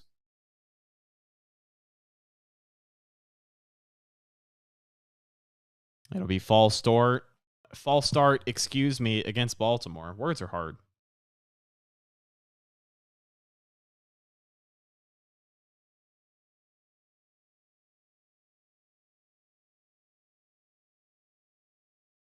Third and 12. Man, if there's ever been a time for the Bucs to want to get a stop, this may be it. 1:21 left to go. Only one timeout left for Tampa Bay, but you've got Baltimore backed up deep. They could make something happen if they play their cards right. Bucs showing blitz, a lot of pressure on the D-line. And they'll back off here. Pressure coming. Brown back to throw. Anthony Nelson was all over him. He gets the pass away to Melvin Gordon. They pick up maybe a yard, but great coverage by the Buccaneers defense. They were prepared, and that was Greg Gaines.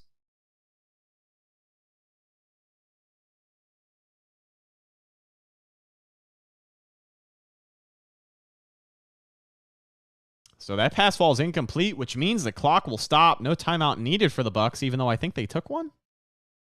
That's odd. 1:15 left to go. So Kyle Trask and the Buccaneers offense will get another crack at it with less than 2 minutes left to go. So we'll get to see them run some tempo.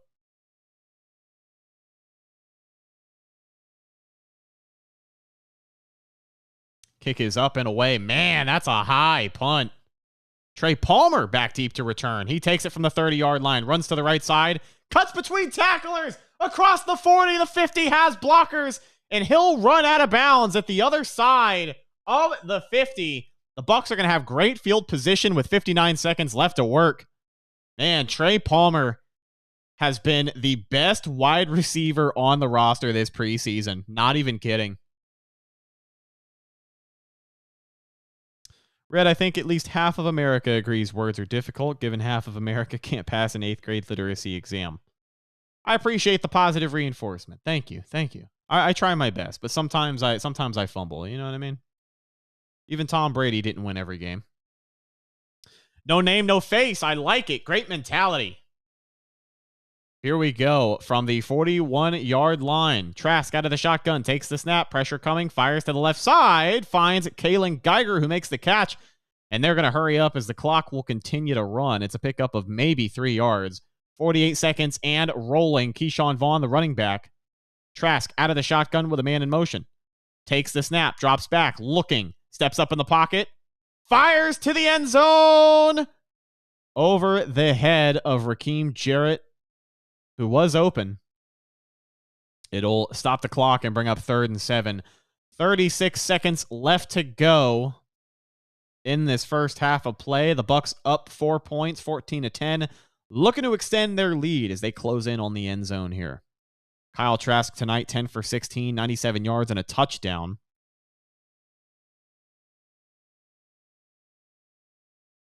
Out of the shotgun. Baltimore showing blitz. It's going to be an inside handoff to Keyshawn Vaughn, who breaks tackles for a first down and gets inside the 30-yard line. They're going to hurry up back to the line of scrimmage. 25 seconds left to go. 20 seconds now. Kyle under center. Keyshawn Vaughn, the single back. 3 wide receiver set. 14 seconds left to go. They kind of slow down. Lack of urgency here. No timeouts. They may spike it, set up a field goal, and I think that's what they're going to do. 3 seconds left. They will spike the football. Thank you, Ty. I appreciate it, buddy. I'd love to do a stream with James. Like I filled in for him before, and he comes on our podcast all the time. But I'd love to do one of these like play-by-play streams with him. That'd be awesome. I think the Pewter Report guys might have him under contract though.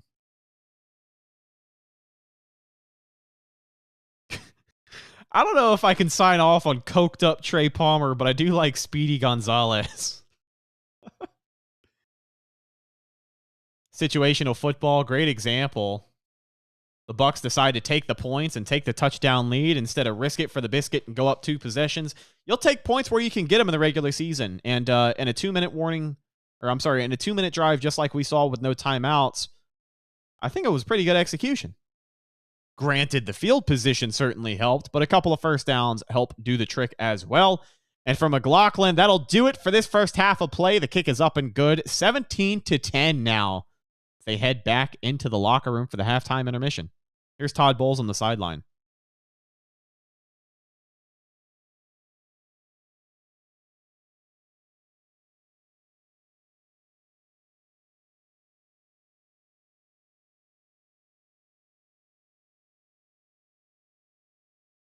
Tampa Trey, I like it.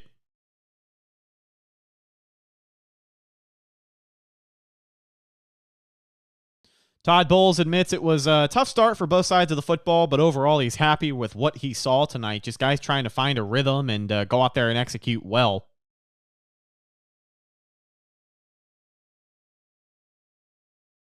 Man, they're showing highlights of that Trey Palmer catch from earlier, and I cannot stress to you guys just how incredible that was.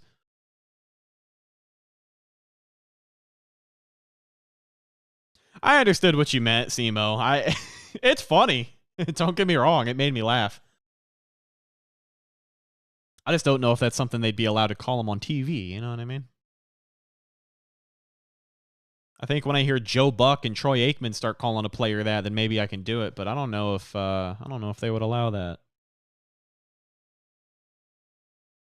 Touchdown, Palmer. There you go. His middle name is Touchdown. All right, so we are in the halftime break. Figured we could go check out, if it's still on, go check out the Jets and the Giants game.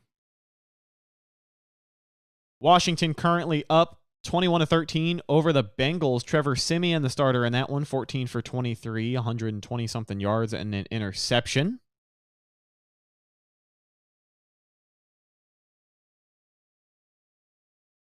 Takes a little bit to get that deep ball honed in, man.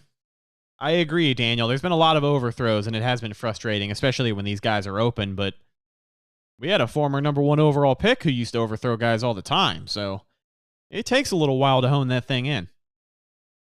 But I do agree. It is unfortunate because there were probably 2 touchdown passes tonight that Kyle could have had that were just overthrown. 17-16 in New Jersey from MetLife Stadium. The Jets on top of the Giants right now.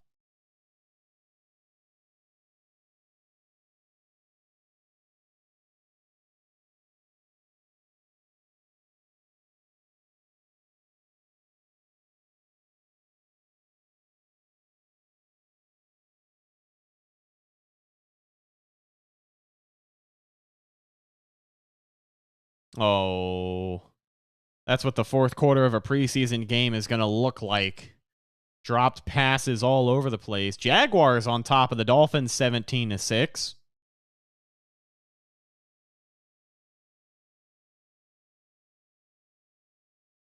Trey Speedy Gonzalez Palmer.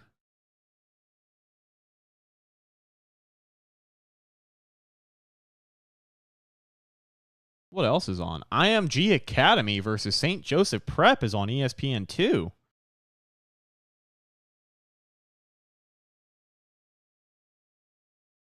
So IMG with a field goal that makes it 10-0 over St. Joe's Prep. I don't think they're playing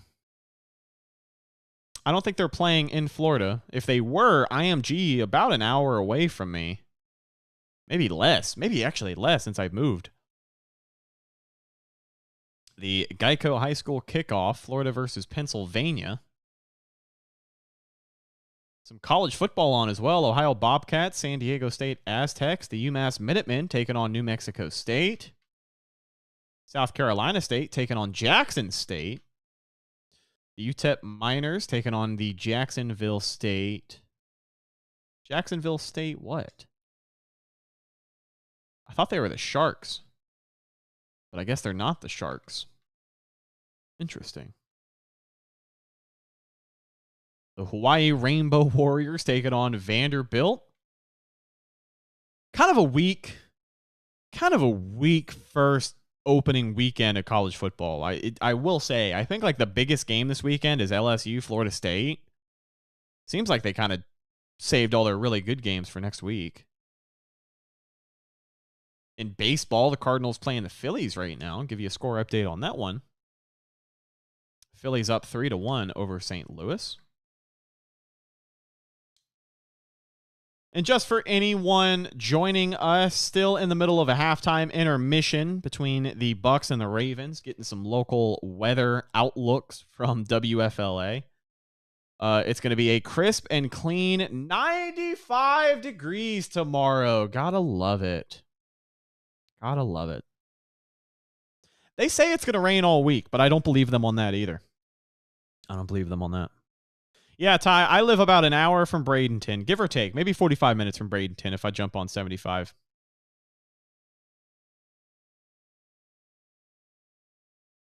Is Aaron playing tonight? If you're referring to Aaron Rodgers, yes, he did play tonight. Had a touchdown throw on his second series, and then I think after that they pulled him out of the game, but he was able to go in there and play a little bit. First time since 2018 Aaron Rodgers has played.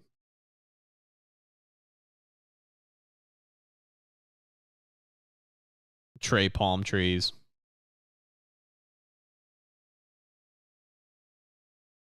He really has to be playmaker Palmer, considering his special teams plays. He is the receiver we needed. I agree. I mean, listen.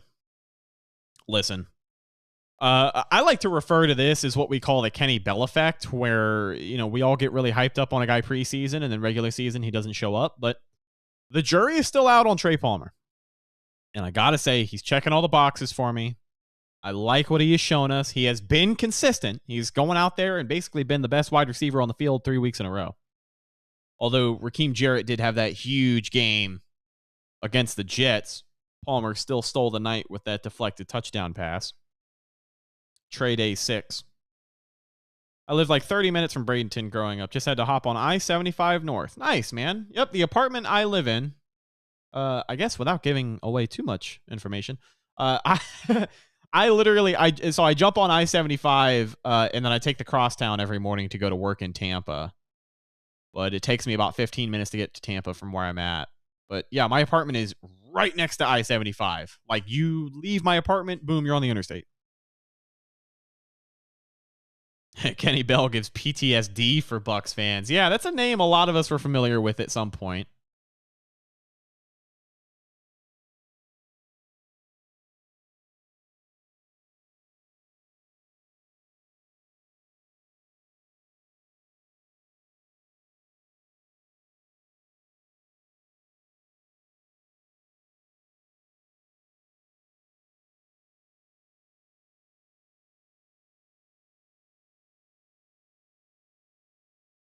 Are we going to put Blankenship on the practice squad or release him?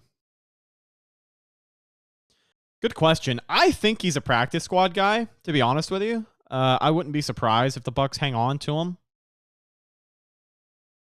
So my guess is he'll be our practice squad kicker this year. Because they didn't bring in another kicker. Like they released him, and they haven't brought anyone else in. So I think practice squad is going to be his best bet. Yeah, don't dox yourself. Definitely not. Definitely not. You guys can know that I live in Tampa, and I live close to the interstate. There you go. There you go.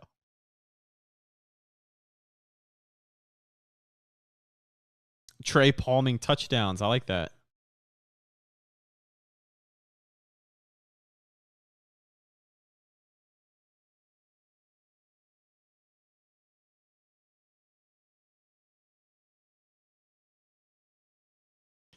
Baker out here giving headbutts. They're showing highlights from the first half. Talk about how the division opponents have looked in preseason. I have not personally seen too much, but I did see today Bryce Young made some pretty good throws in the Panthers game. He's looked, as far as rookies go, he's looked like he's fitting in perfectly up there. You know, it is preseason, so again, he's probably playing second and third string guys, but it looks like that adjustment might not be too awkward for them getting used to an inexperienced guy like Bryce Young, but number one pick for a reason.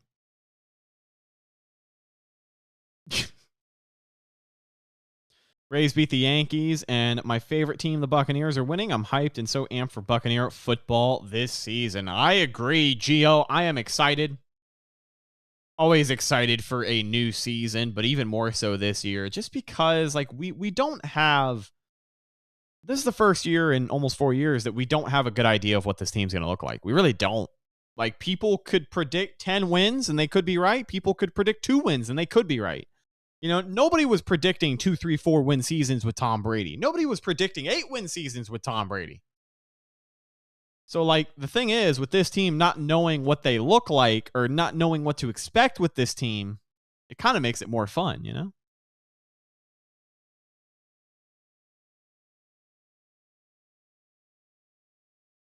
The media is trashing the Bucs, but who's the competition? Derek Carr has Chris Olave at 1. Michael Thomas also back in the rotation there for New Orleans, but he is slant boy after all.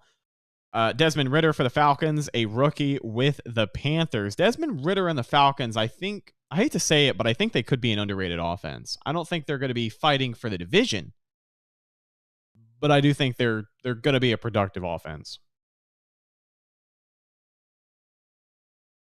Tampa Bay, the offense looks really nice. A preseason high production for the offense tonight. I believe over 200 yards in that first half of play alone. We've been hurting for offense down here in Tampa. We have really been needing some offensive production after last season.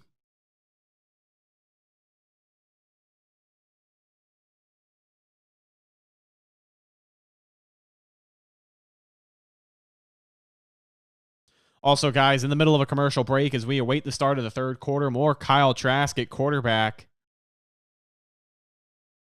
But follow, if you feel like it, you can follow my podcast, the Can of Fire Podcast. We do shows here on YouTube 3 times a week, myself and Evan Wanish, who you may also recognize as the other guy who fills in on this channel from time to time. Evan and I do a show called the Can of Fire Podcast. We are getting ready for our 7th season of Buccaneers coverage. You can listen to the show anywhere you download a podcast as well. I live in Georgia. What's the best way for me to watch our Bucs win? I would say, truthfully, I would say you should get a VPN. If you have an Xbox or if you have a smart TV, I would get a VPN. And then I would either use Tubi, which is free and gives you local channels for free, or I would maybe look into YouTube TV. If you're out of market, NFL Plus is always an option as well, but that's only if you're out of market. So, like, if you're in Georgia and they just so happen to be showing the Falcons and the Bucs that week on your local Fox station, then it's not going to be on NFL Plus for you. So that's the only downside.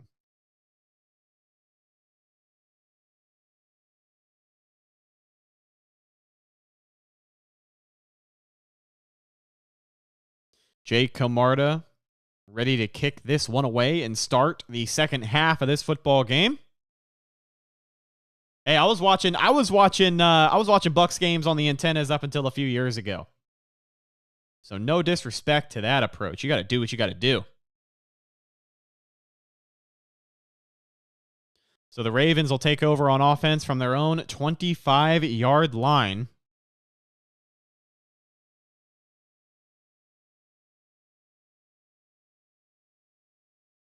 Anthony Brown still in the game for Baltimore.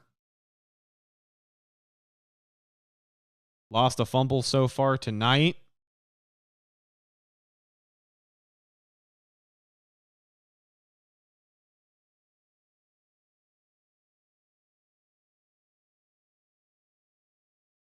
Cam Gill, number 49 at the outside linebacker position, had a sack and a half in that first game against the Steelers.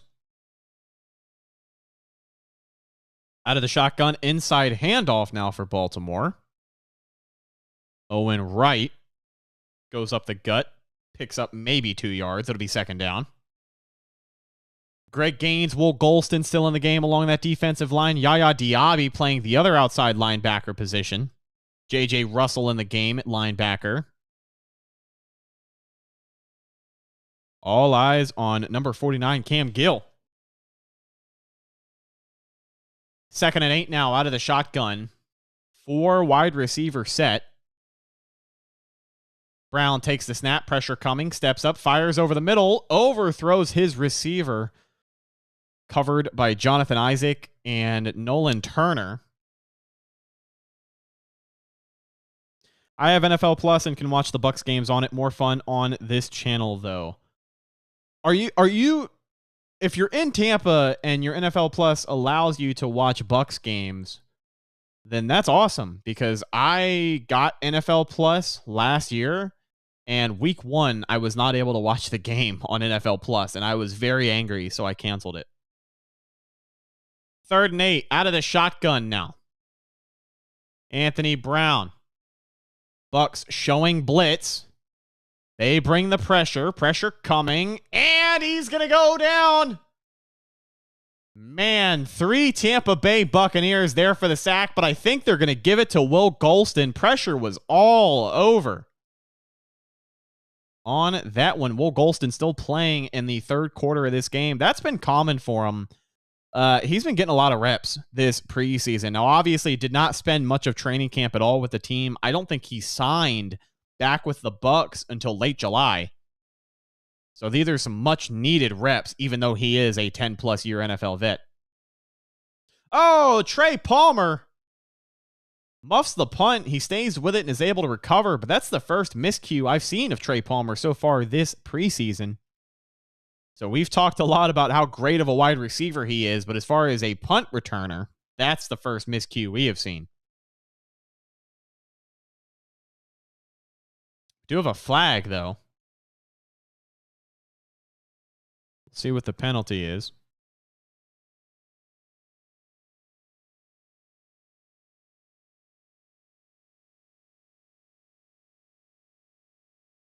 Waiting on the call from Sean Smith, our referee.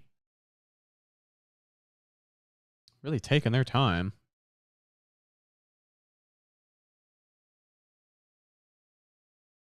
Face mask, kicking team. So the yardage will be added to the end of the return there.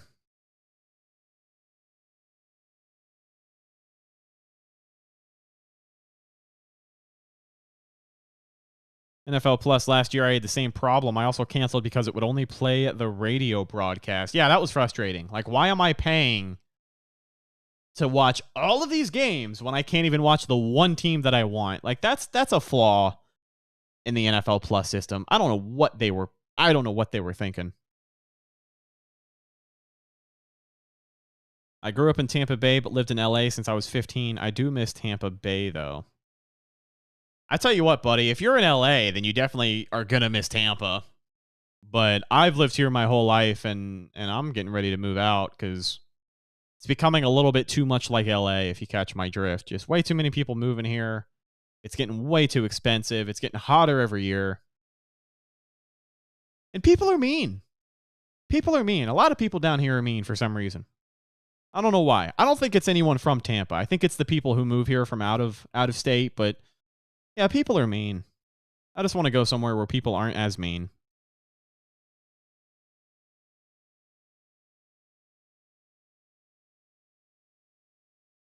So a quick commercial break before we get a look at Kyle Trask and the Buccaneers offense yet again in this game.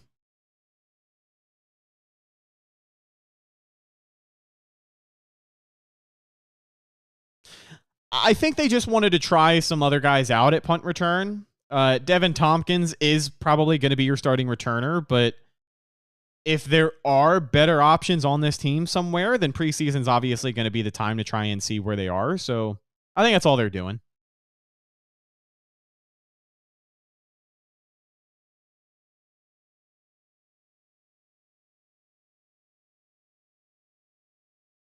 Yeah, it's Tampa as a city, Simo, it has changed a lot in the last 5 years. I mean, it has changed a lot. Like the most change I have ever seen in my life.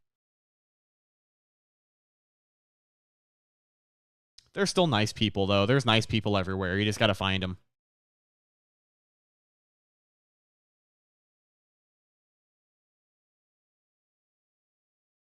So Will Golston and Greg Gaines were both credited for that sack on Anthony Brown to wrap up the previous drive.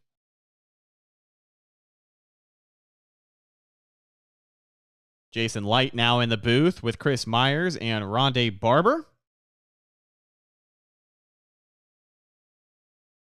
Bucs starting at the 40-yard line, 1st and 10 out of the shotgun. Here's Sean Tucker in the game. His first carry of the night, shakes and bakes to the right side. Only picks up 1, but that was the most exciting 1-yard carry I've seen so far tonight. Jason Light right now talking about the rookies and the second-year players that have the potential to play on this team and how a lot of them have been playing well, and that's something that they're excited about.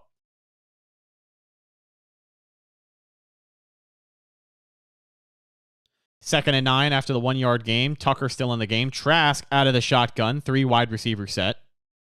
Takes the snap. Inside handoff to Tucker yet again. Finds a hole.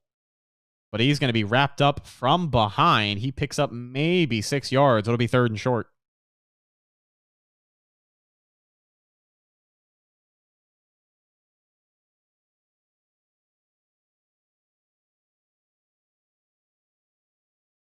They're asking about Ryan Jensen.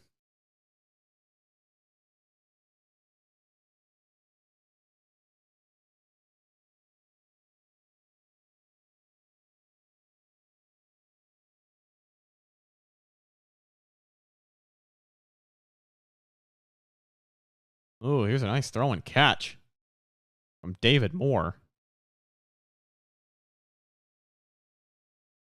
Oh. Oh, Ryan Jensen done for the year. Just announced by Jason Light. They're going to go ahead and put him on IR. Oh, man.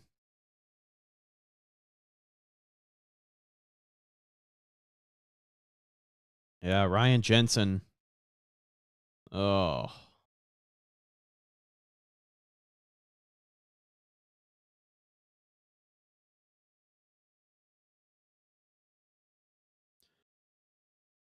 Yeah, not good news at all. Ryan Jensen just announced by Jason Light. This is the first we're hearing of it. I mean, nobody has reported it until it just came out of Jason Light's mouth. But Ryan Jensen officially done for the year, being placed on IR. I'll be honest with you, folks. I think at 33 years old and the progress that he has not made, that might be the end of his career. Very, very unfortunate. Kyle Trask now play action on 2nd and 6. Finds Payne Durham, his big tight end. Busts ahead for a first down. Pardon the expression there. But he's able to break through the tacklers there to pick up the first down. 1st and goal now for the Bucs. They're going to pick up the tempo. Here's Kyle Trask. Man.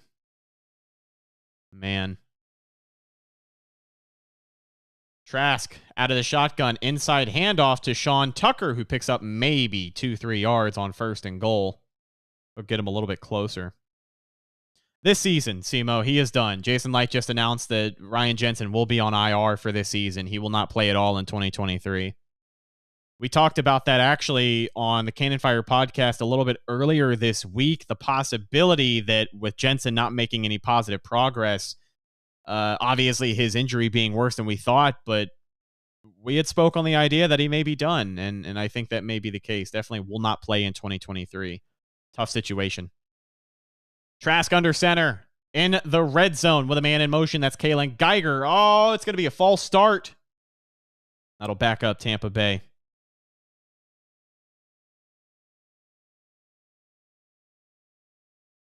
Execution errors.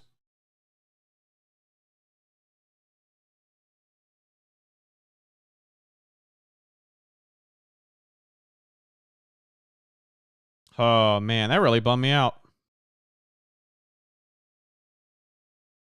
Yeah, that really bummed me out. Sorry, guys. That's a big piece of news, and obviously not good news for Ryan Jensen. Was hoping he could come back and play. Under center now on 2nd and goal. Gets the snap away. Play action. Going end zone. Overthrows Kalen Geiger on 2nd and goal. All right, Kyle. Need to go ahead and reel this in. That's another touchdown pass that he just can't connect, man. It's just not the best. Not the best. Yeah, not a great look. Not a great look at all for the offensive line, but all that pressure on Robert Hainsey could be a good thing. This is a guy that played the entire regular season at center last year, so it's not like he's coming in blind, you know? Interesting formation for the Bucs here. It's a direct snap to Kyle Trask, and we got a flag. Might have been an illegal formation. I don't know what they were doing there. I've never seen that formation. False start against Aaron Stinney. That's more than 3 that Trask is overthrown for sure. Is it lingering from last season and he's just aging? It's hard to say, but more than likely. I can't say whether the surgery would have helped him be able to play or not. I think, honestly, for him, that was a personal lifestyle decision. I think that surgery would have done more for him in the short term as opposed to the long term. I think letting it heal naturally is going to help him in the long term, but it obviously doesn't help him get back on the football field.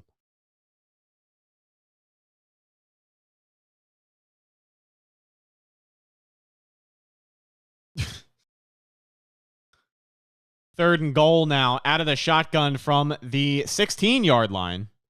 Trask takes the snap, fires over the middle, finds his receiver who hangs on. It's Trey Palmer. Makes a great catch in traffic. Not enough to get in the end zone, but it'll bring the Bucs closer on 4th and goal, and out comes the field goal unit with a chance to make this a 2-possession game. Sadly, do you think Jensen might just decide to retire? If he does, I think it'll be after the season. I don't think he'll do it before the season. I think he will be, as Jason Light said, he's going to be with the team all year. So he'll be reporting every day. So I think if he is going to retire, it'll be after this year. 27-yard attempt from Chase McLaughlin is up and good, and the Buccaneers will take a 10-point lead in Raymond James Stadium. With 8:44 left to go in the third quarter, they are up 20-10 over the Baltimore Ravens. I don't think Hainsey is our future at center, but we definitely need to get he's definitely a good backup option with experience. He's too small. We got to draft a big mauling center. Well, surprisingly enough, you actually don't want a center that's too big. Usually your center is the shortest guy on the O-line. They're good. They're good, Simo. They're good. Usually you don't want your center to be huge. And I think Hainsey, after this year, he's going to have 2 full seasons of starting experience. So he could very well be the Bucs center of the future, whether they like it or not. Now, if he goes out there and plays terribly this year, then some decisions will have to be made. But he's already got a year of starting under his belt. So things have obviously changed for the trajectory of where we think Robert Hainsey is going to be at the center position.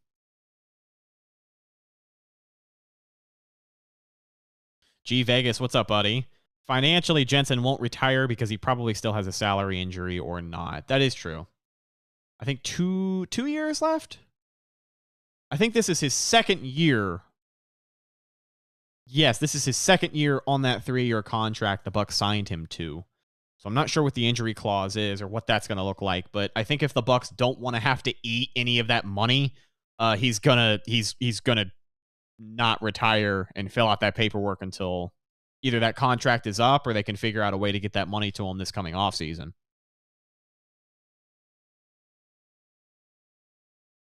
He's earned it. I hope he stays even if he's a coach. He's just a great guy to have around. I would love to see him stay. You know, I think one of the things I liked most about Ryan Jensen is he said a couple of years ago, he played for Baltimore. He signed with the Bucs as a free agent after the 2018 season. But he wanted his legacy to be in Tampa. He wanted his football legacy in the best days of his career to be as a Tampa Bay Buccaneer. And looking back at a guy who has already played almost 7 years, I definitely think a Super Bowl title is going to help him legitimize that, but he wanted to be here. He wanted his legacy to be in Tampa. And I can only appreciate players like that even more because there's guys that don't there's guys that aren't like that. You know, there's I hate to drop names, but Leonard Fournette straight up said, "Hey, if Tom Brady's not there, I'm not playing in Tampa." Okay. I don't care if he's on my team or not. But with Ryan Jensen saying, you know, what he has about the organization and obviously being a leader on this offensive line the way that he has, he's been a great free agent signing. He's everything the Bucs wanted and more. Top 3 NFL center when healthy. It's just an incredibly bad break for him.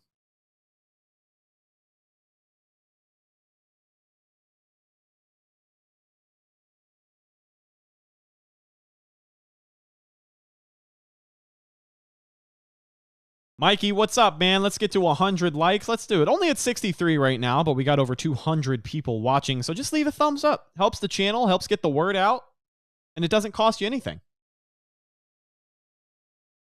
Anthony Brown still in the game for Baltimore. Comes out on 1st and 10 as the offense takes over for them from the 21-yard line. It's going to be play action, rolling to the right. Fires way downfield. Oh, wow. What a catch. Wow.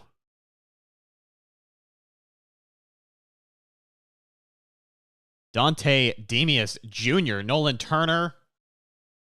And who is the other guy in coverage? Josh Hayes. Both of them draped all over the receiver, and he still found a way to make that play.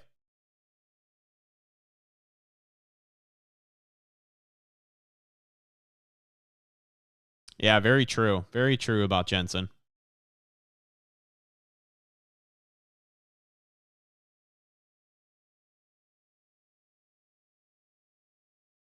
Up over to 90 thumbs up, just 10 away from 100. I tell you what, if you guys get us to 100 thumbs up, maybe we'll get a puppy dog appearance. Maybe. I don't know if you guys like cute puppies or not. I don't know if that's going to win you over, but the least I can do is show you a cute puppy if we get to 100 thumbs up. Now with a man in motion is Melvin Gordon. It's an empty backfield. Anthony Brown back to throw. Pressure coming. Pump fakes. Fires over the middle. Finds his tight end. That's Kohler, number 88, who has played in this entire game. Yeah, it does suck that we won't get that Ginger Wall on the offensive line this year. Was really hoping to see the all-hair team make an appearance between Cody Malk and Ryan Jensen. The thing I like about the preseason is all these guys fighting to make the team. It makes for bad football, but I love the fight in these guys. Yes, I mean, you know, on TV, nobody's going to get excited, but like some of these guys are out here playing the hardest they've ever played in their lives. Melvin Gordon with a big reception for a first down and then some. It's a big 20-yard gain for Baltimore.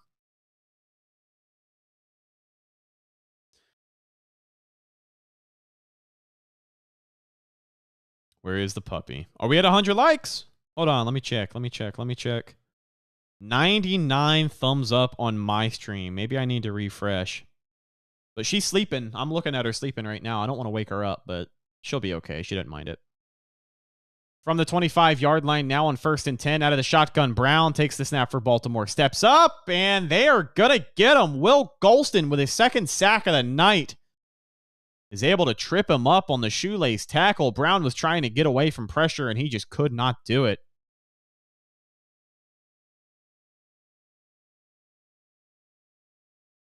Fighting for a roster spot or they're selling insurance. Yeah, I mean, you know, they're either going to be delivering Amazon or, just like you said, getting into real estate, selling insurance. Chris Godwin done for the night. I think he only got 2 or 3 series tonight, and that was it. Once Baker was out of the game, most of the offensive starters were too. 2nd and 15 out of the shotgun now following the 5-yard loss. Brown looking to pass, fires over the middle. And that pass was deflected, almost intercepted, but it falls down to the turf. 104 likes. All right, let's do it. Here, puppy dog. Puppy dog.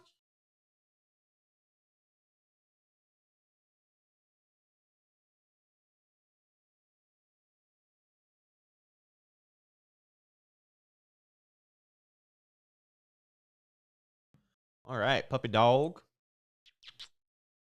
Hi. She's looking at me pissed because I woke her up.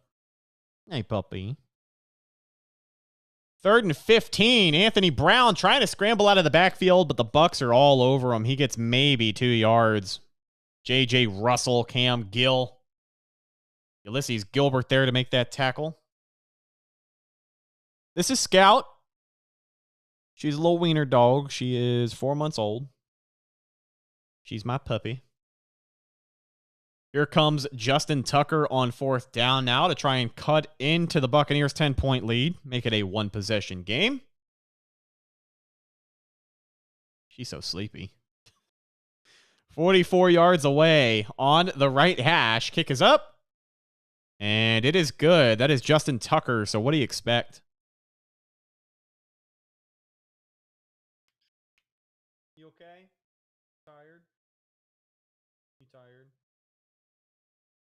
Sorry, they got 100 thumbs up. They wanted to see you.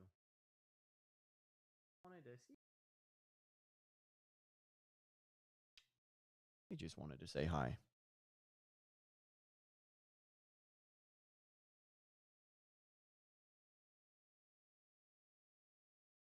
I expected a blocked field goal there.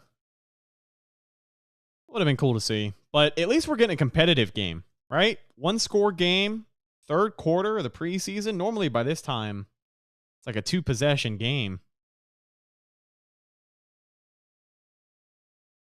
That's awful, Donnie. I'm sorry to hear that, man. Yeah, she's not too happy. She's tired. She's so tired. All right, I'm going to let you lay back down. I know you're not too happy with me.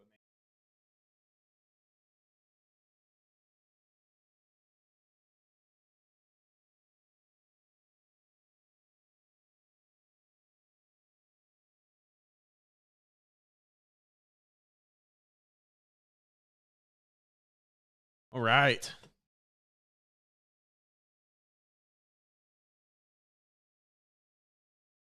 Yeah, Sean Tucker obviously going to get a lot more carries to close this thing out. I think if he can make an impression, do himself a lot of favors. Yeah, actually a decent game, even if it is preseason. It's been some low points. Don't get me wrong, a couple of forgettable drives, but the least you can hope for is a somewhat entertaining game, and we certainly are getting that as of right now.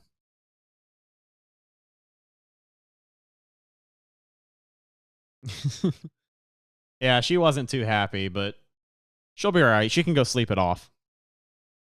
I'm sure she has a really rough life around here.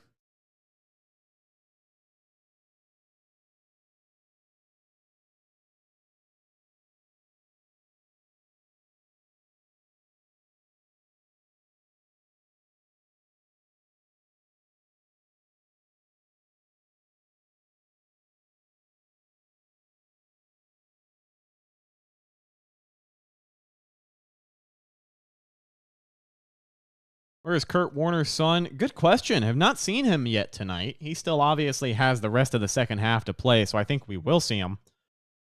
But Kurt Warner is in attendance. That has been confirmed. So we know that his son is expected to play at some point. So that kickoff will bounce out of the back of the end zone. Trey Palmer was back there to field it, but they'll take a fair catch. Or I'm sorry, they'll take a touchback and start at the 25-yard line. So Kyle Trask coming back into the game with 5 minutes left to go in the 3rd quarter. So far tonight, Trask is 13 for 21, 125 yards, and a touchdown. No turnovers.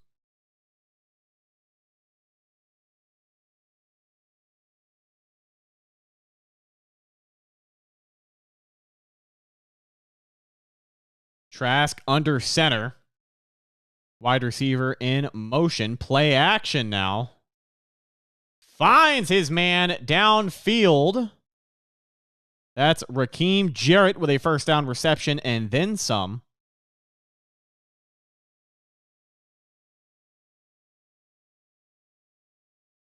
Yeah, no John Wolford tonight, so it will be the Kyle Trask show for the rest of this one.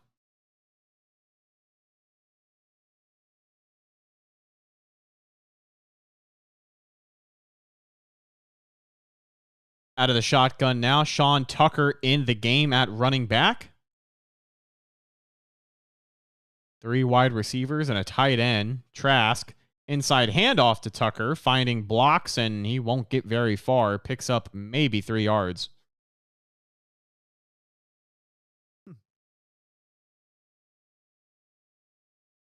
Second and 7 now. Coming up on 4 minutes left to go in the third quarter of this game. And a good point brought up by Brandon Stevens. The Ravens just lost their first preseason game last week for the first time in a couple of years. Might they lose 2 in a row? Hopefully the offense can keep the pressure on. Screen pass from Trask to Tucker, who gets thrown down hard at midfield. Doesn't get much yardage. It'll be 3rd and 7.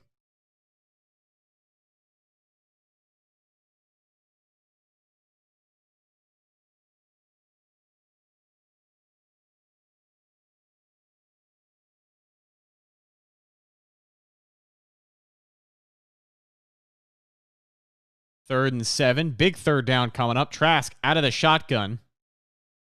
Takes the snap. Pressure coming. Looks to his left. Rolls to the right. He's going to hang on to it. Has blockers. Lowers the shoulder and picks up the first down. Gets up and gets hype. Look at Kyle Trask getting physical, using that 6'5" frame to fight for first down and yardage. Who said Kyle Trask couldn't use his legs?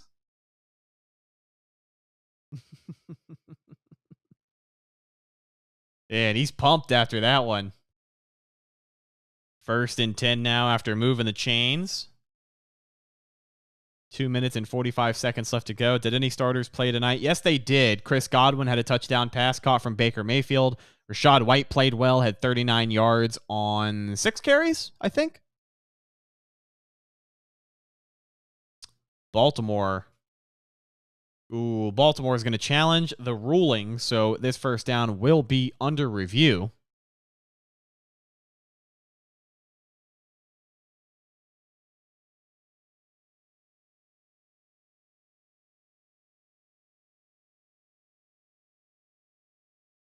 Yeah, if we're going off of the TV line, if that's accurate, I think he clearly got that first down as well. But they're going to take a quick commercial break, which means I will be right back. I'm just going to fill up my water bottle because my throat's getting a little dry. So don't go anywhere. We will return with more preseason action.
And we're back.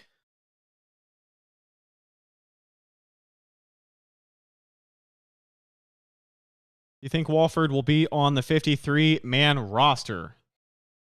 If he's not, he'll definitely be our practice squad guy, but I think he will be. I just don't think he'll dress every week. I think he'll be the one QB that doesn't dress every week, kind of like Trask was last year.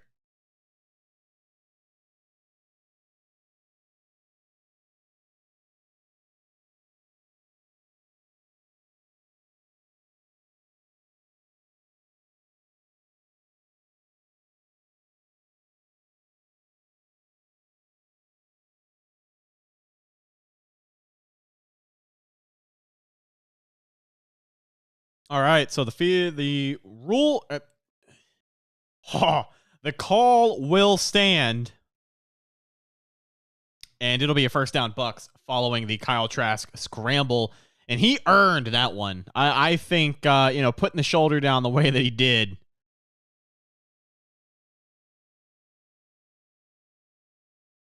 I don't think there's a possibility Walford goes on the IR. He was back. He was back at practice this week. He was back at practice 2 days after he took that hit to the head. So I think I think he is steered clear of any long-term injury right now.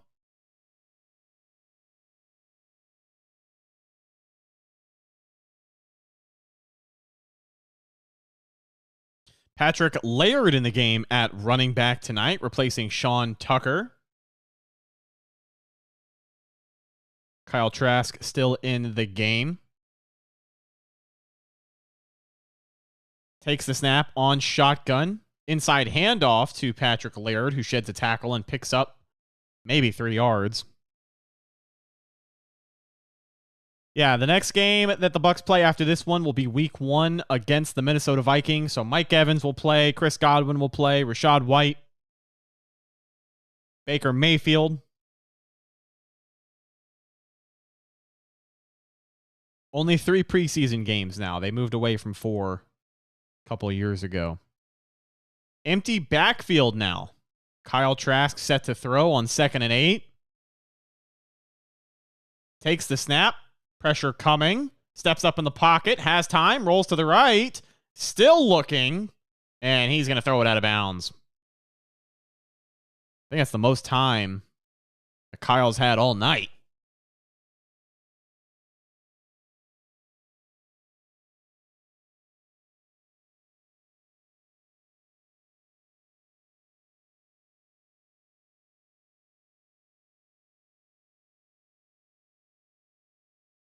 I appreciate it, DJ, but honestly, I'm just calling what I see. So I know we're probably a play behind from real time, but this is what my local broadcast has got. 3rd and 8 now out of the shotgun with a tight end in motion. Trask takes the snap, low snap, has time, throws to the right side, finds his tight end, number 82, who breaks a tackle and picks up a critical 1st down. Big time 3rd down conversion from Daphne, the tight end.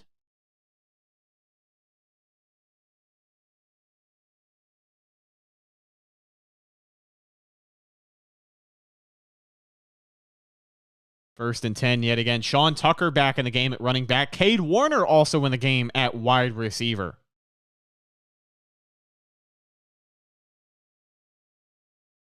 Under center is Trask. Single back is Sean Tucker, who gets the carry. Clock running in the 3rd quarter. 1:15 left to go following the carry. It'll be 2nd and 7.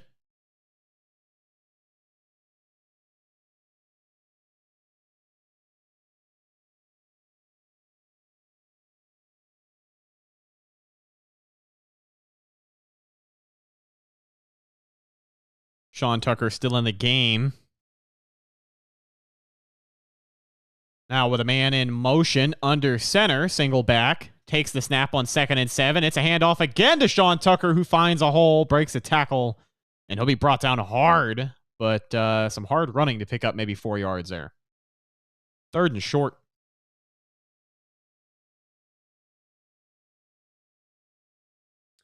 I don't think Sean Tucker is going to be running back number 2. I think if he does make the active roster, he'll probably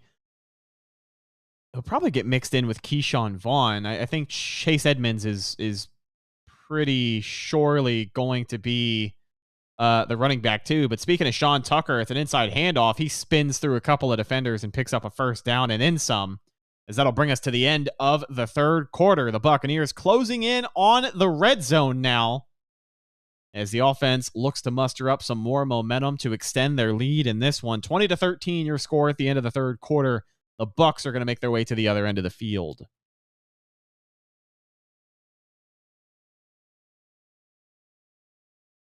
I'd also like to see them use Payne Durham with his height advantage. Agreed. Payne Durham, the rookie tight end, who I believe does have a touchdown.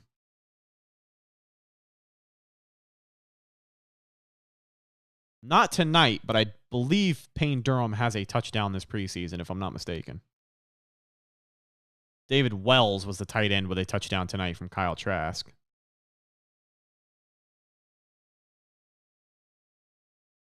Vaughn can't get a break. It certainly feels that way. I think his ability to help out on special teams has helped him tremendously because he has receiving back purposes.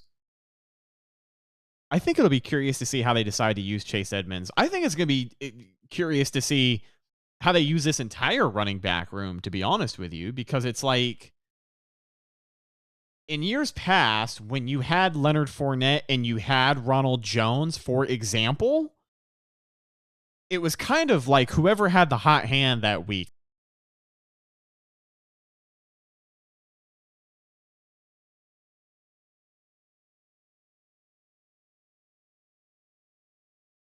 Hello. I think we're okay.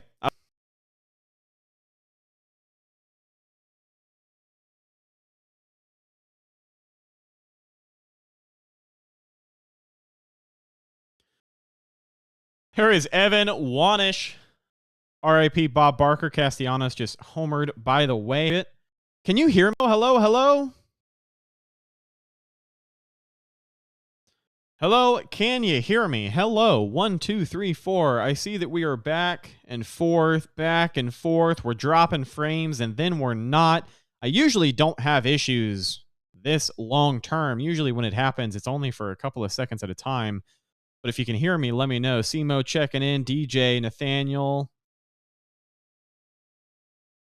All right, thank you guys. Sorry about that. I don't know what happened. I was just watching my stream and it was telling me we are dropping frames and we are dropping more frames and we're dropping more frames. So it kept trying to reset itself and then it was just a whole mess. But we're good. All right, thank you guys for being here. Obviously, just now talking about the Sean Tucker injury doesn't look great for a guy that we were just talking so highly about and have been throughout the preseason. He's been getting a lot of action these last few weeks, and tonight may be indicative of that. He was shaken up after that last run, holding onto that left leg. It could be cramps, could be something worse. We probably won't find out till later tonight, but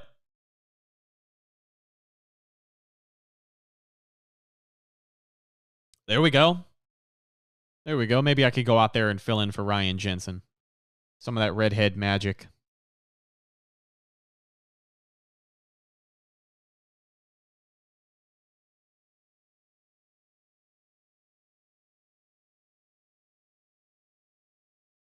Shout out to Evan Wanish checking in, my co-host on the Cannon Fire podcast. If you guys are interested in that, make sure you subscribe. We will be on here tomorrow at some point, either tomorrow or Monday. I think I think Monday, because we'll have some cuts to talk about on Monday. But Monday, we will be back on the Cannon Fire podcast talking to you guys about this game against the Ravens, win, lose, or draw. Breaking down all the highs and lows, the standout players and standout headlines, of course. Plenty to talk about. Monday. Thank you, Evan. Rhett, would you at center look better or worse than Ezekiel Elliott versus the Niners? Actually, believe it or not, I have experience playing center. I played 3 years of high school football, and I played center. I technically went both ways. I got to play linebacker in 7-on-7 during the spring, my senior year, which was fun. But I was a center and a mediocre defensive lineman. But I was mostly a center. Sean Tucker getting the ice treatment on the sideline. He may be good for the night. 10 rushes, 34 yards for him. 3rd and 7 now. Trask, empty backfield, pressure coming, steps up, cannot get away from the pressure. He will be sacked and dropped.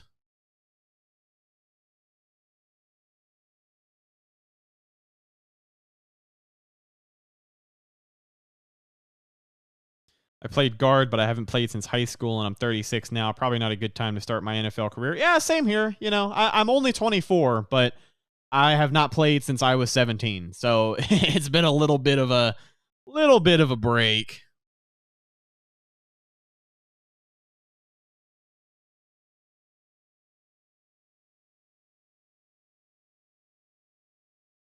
So an anticlimactic end to that drive is obviously the Bucs were hoping to find the end zone, but you still come away with points and you make it a 2-possession game. Chase McLaughlin nails another one, and that kick is good. 23-13 now your score with 12:59 left to go in this ball game.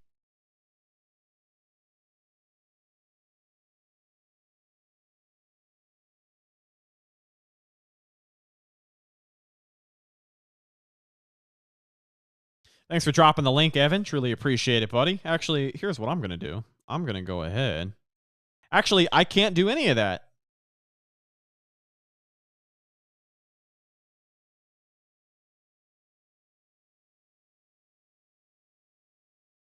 I was going to pin your comment, but I am not the owner of this channel, so I cannot do so. I am just streaming on this channel, but I cannot take any actions on this channel.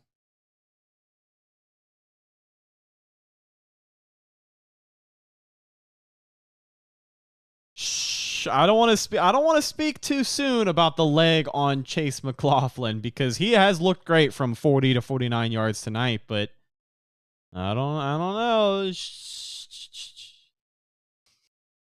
It scares me when we start talking too soon about kickers.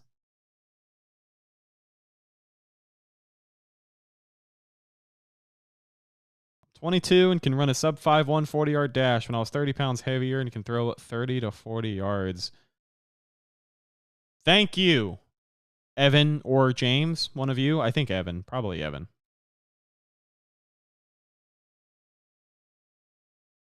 Right, I'm just the Trask on the channel here. I'm just running the offense, but can't necessarily control it. Yeah, I'm not going to be your week 1 starter, but I'm here just in case anything goes wrong. 1st and 10, Anthony Brown still in the game for Baltimore. Takes the snap on the offset eye. It's going to be an inside handoff. Melvin Gordon, that's the run he's been waiting for. Man, that looks like Melvin Gordon from 2017. Oh, it wasn't even Melvin Gordon. It was Norrell Wright, the other running back they have. Excuse me. Good blocking up front by Baltimore and just some wimpy tackling downfield. That's the biggest offensive play of the night, I think, for Baltimore so far. Thank you, Evan. With the way Trask played this preseason, do you think he should be the starter? No, I don't think he should be.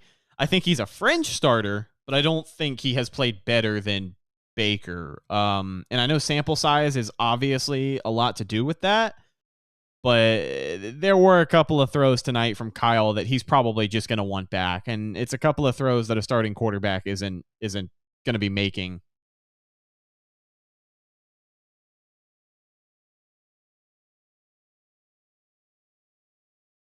See, we call Evan the Philly Bucs fan, but I don't know why people don't seem to understand. He was never an Eagles fan. Just a Philly sports fan, but he's a Bucs fan, just not an Eagles fan. Trying to keep the momentum on the ground going with a toss to the left side that is Wright picking up maybe 4 yards.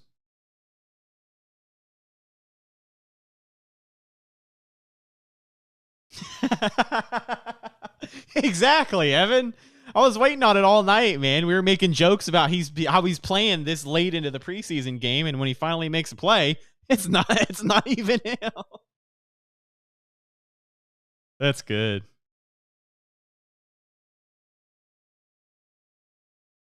Third and 3 now. Big third down coming up for this young Bucs defense. Showing blitz.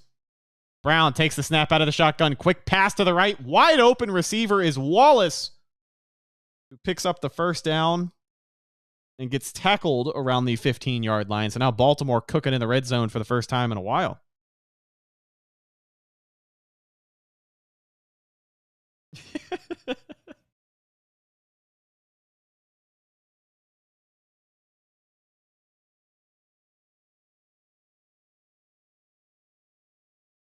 Oh, I agree. I agree.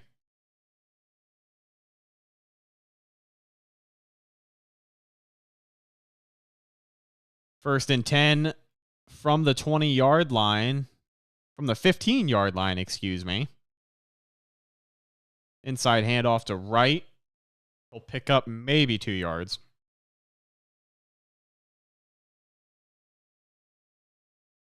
G. Vegas, you got it, buddy. Hit the nail right on the head. Evan, obviously you saw the update on Ryan Jensen tonight. Curious your thoughts on that. We can get more in depth on it Monday on the podcast, but earlier this week we were talking about the possibility that he may be done, if not for the year, for his entire career, and here we are. Ooh, incomplete pass, looking for Wallace. Great coverage there.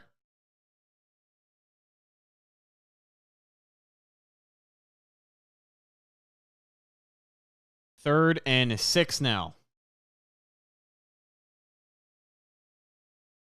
9.5 minutes left to go in this game. The Buccaneers up 10 points. But Baltimore knocking on the door here. 3rd and 6 from the 11-yard line. Brown out of the shotgun. Takes the snap. Throws over the middle. Finds his receiver. That's right, who makes the catch and converts. It'll be 1st and goal at the 1-yard line. So running clock now. They'll hurry up to the line. It's a quick snap, inside handoff. He'll break the plane. And Wright finds the end zone after that big run earlier on this drive. It'll be a touchdown, Baltimore, to make it a 23-19 ball game.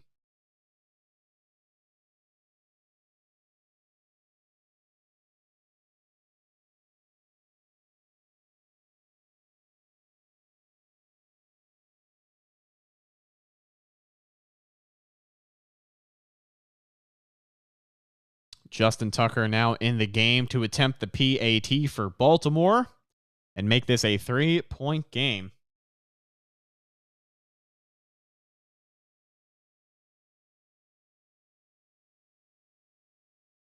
Kick is up.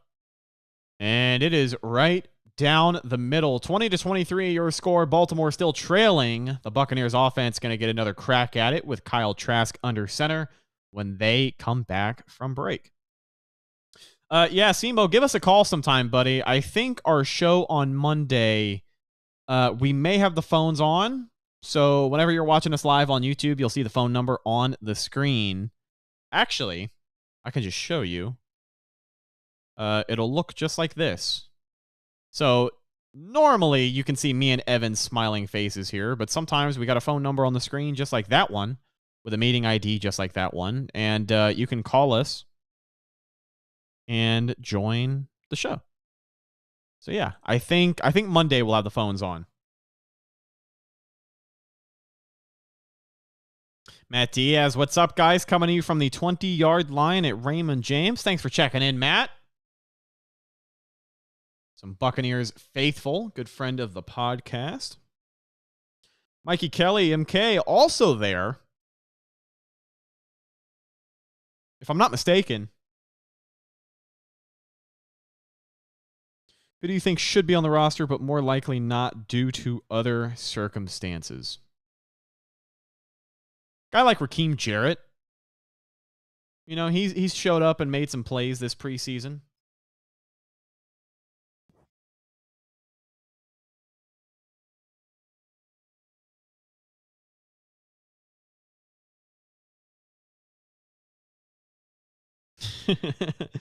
Yeah, not the best at keeping leads. That was a problem for the Bucs last year, but this is obviously a new regime, so we'll see. We'll see what happens here. It would be a nice cap to the preseason, though, if the Bucs could find a way to take down Baltimore and hang on to this lead, because they had to take this lead down 7 too. Started the game down 7, got the lead, have not given it up since.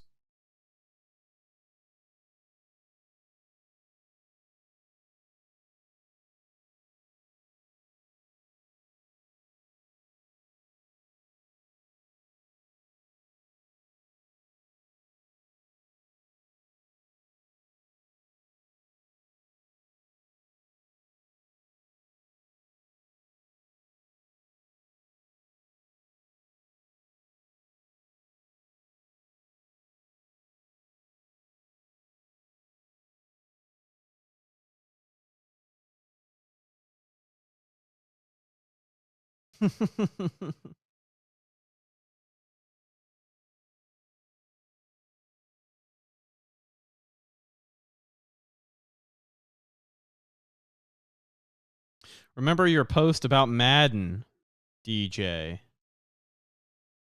I've made a few posts about Madden, and none of them were great, if that's what you're referring to. I still think Madden kind of sucks.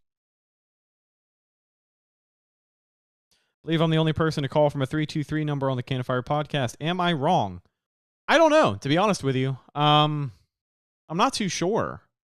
I don't remember a lot of the numbers. Like, they pop up on the screen, but I don't have a good memory, so I couldn't tell you. I think so. You may have been the first. The one just the other day. What post did I make about Madden the other day? Play action now on 1st and 10. Kyle Trask fires deep downfield. Oh, no. That's going to bounce up into the air. Almost intercepted. The one the other day. I made a post about Madden the other day.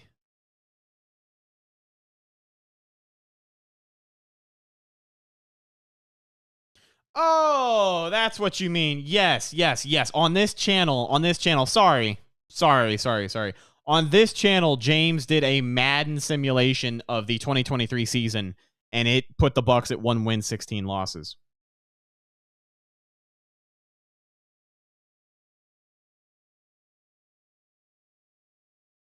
Inside handoff.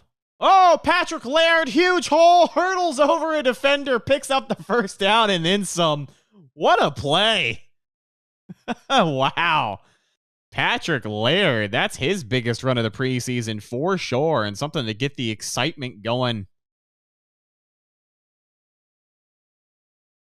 Madden is the antithesis of how monopolies stagnate on quality. That's a lot of big words, but I agree with what you said.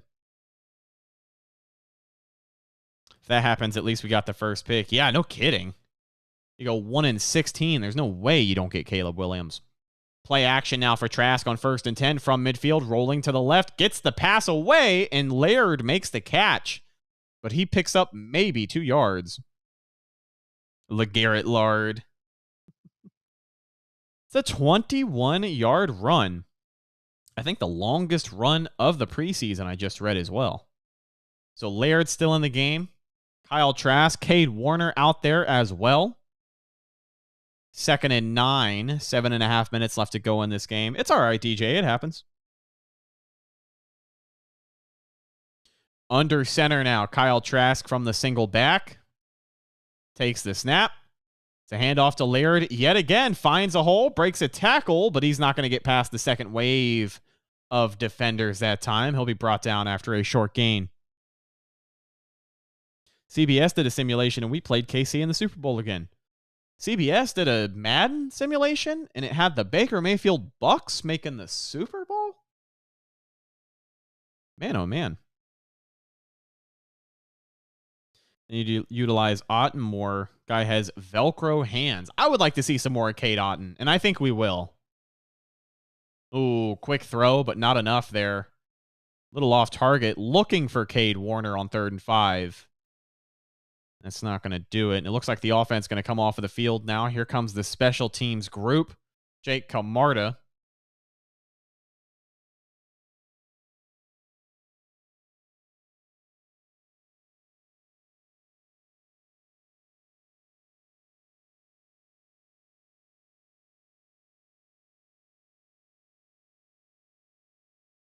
Fourth and 5. 7:01 left to go in the fourth quarter of this game. Jake Camarda in to kick this one away from the 45. Kick is up and away.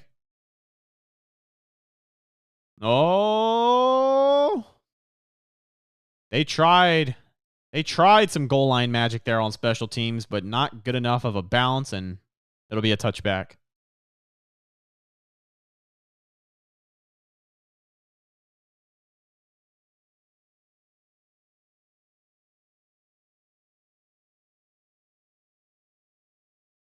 Yeah, Dak is MVP and Dallas at the 1 seed. We had the 2. Simo says, Rick, I believe it was last season CBS had the Bucs Chiefs Super Bowl rematch simulator. I'll have to check that out and see what they have this year.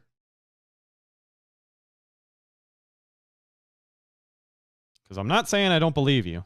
I definitely do. I just don't know if it was this year. It was with Baker. I watched it today. No kidding. Very interesting.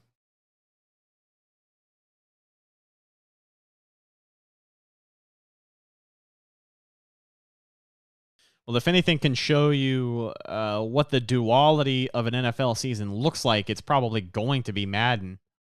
Already referenced that 1-in-16 simulation prediction. And now they got Baker taking the Bucs back to the Super Bowl.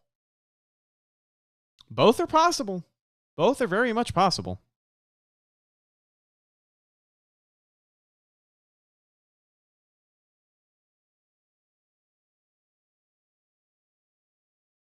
Man, I'm getting delirious. Too much preseason.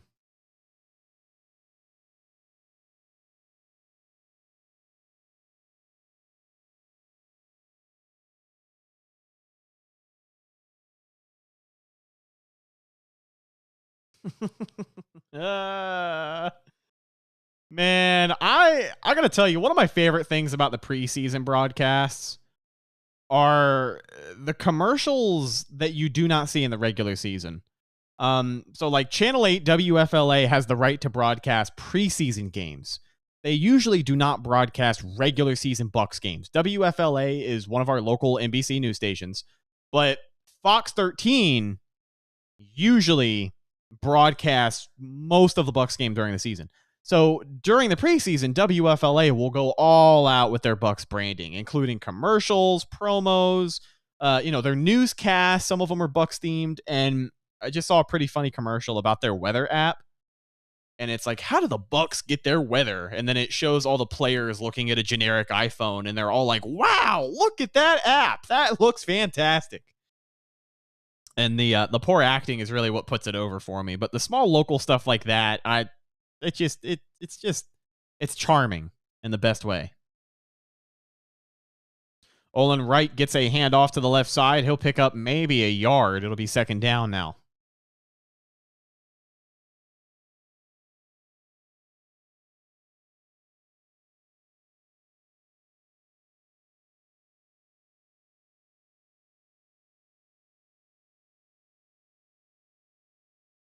Do we know if Jensen is on IR? That would free up some cap space. I'm unsure of that rule. I don't think it does, but leaves you to think what they'll do to help with the extra free cap space.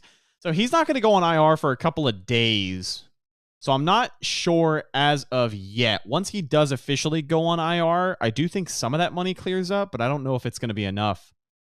I don't know if it'll be that much. You know what I'm saying? Rhett, fun fact, the "Is This Your Name" memes were to bypass security features by linking the meme to your birthday. I don't know if I understand. 3rd and 4 now. Anthony Brown still in the game. Out of the shotgun for Baltimore. From the 25-yard line. Bucs showing blitz. Quick pass to the right. Finds his running back, and he's going nowhere. He's tackled immediately following the catch. Great tackle there.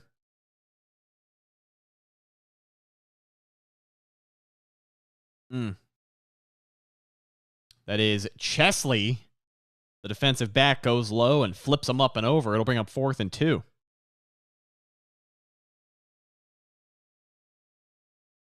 I'm just glad we aren't playing the Cowboys week 1. Agreed. Jordan Stout, kick is up and away. Fielded by Trey Palmer at the 23-yard line. Calls for a fair catch. It would say... Oh, I understand what you mean. Kyle Trask officially named player of the game so far tonight. 17 for 28, 158 yards, and a touchdown. No turnovers, which is good to see. Couple of overthrows, but not too bad of a night for the Buccaneers QB2. We'll get another look at him here with 4.5 minutes left to go in the game. 1st and 10 from the 23. Inside handoff. That's Ronnie Brown. His first carry of the night. Big juke to the right side. Shakes a tackler and picks up some extra yardage. It'll be 2nd and short.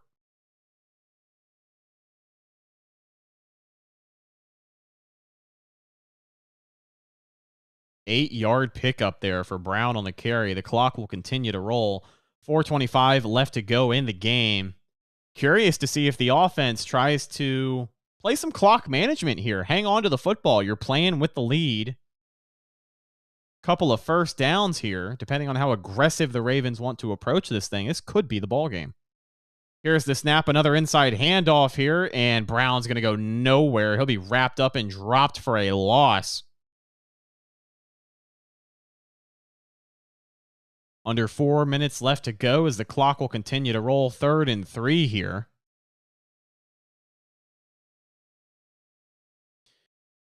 Curious to see what the play call is here. 3 straight runs. Looks good if it gets you a first down, but if it doesn't, then it doesn't look great for a 3 and out. It's an empty backfield, so they're throwing the football.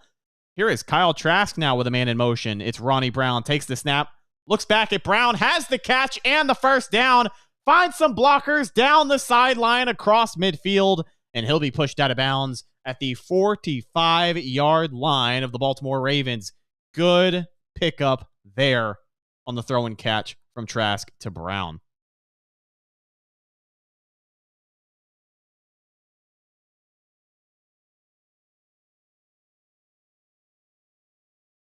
First and 10, clock will stop after Brown was pushed outside of bounds. 3:26 left to go in this game. Under center is Kyle Trask on 1st and 10 from the 45. Brown still in the game, takes the snap, play action, rolling out, pressure coming, fires over the middle, finds his man, and they're going to rule that a catch.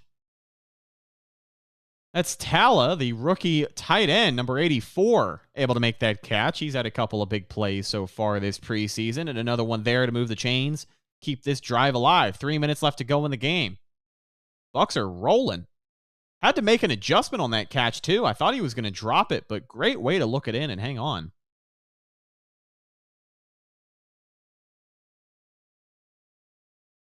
.245 left to go in the game. 1st and 10 now. Trask under center in the single back. 2 wide receiver set.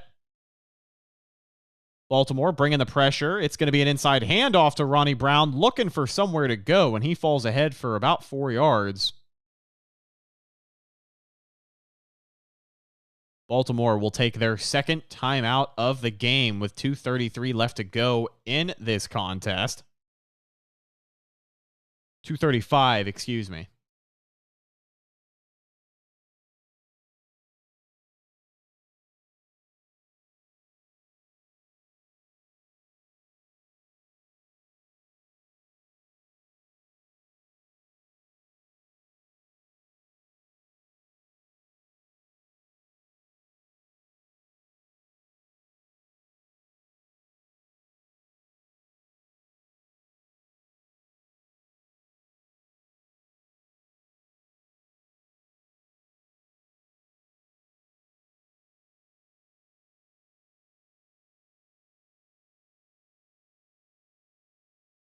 Second and 6 now out of the shotgun. Trask, low snap.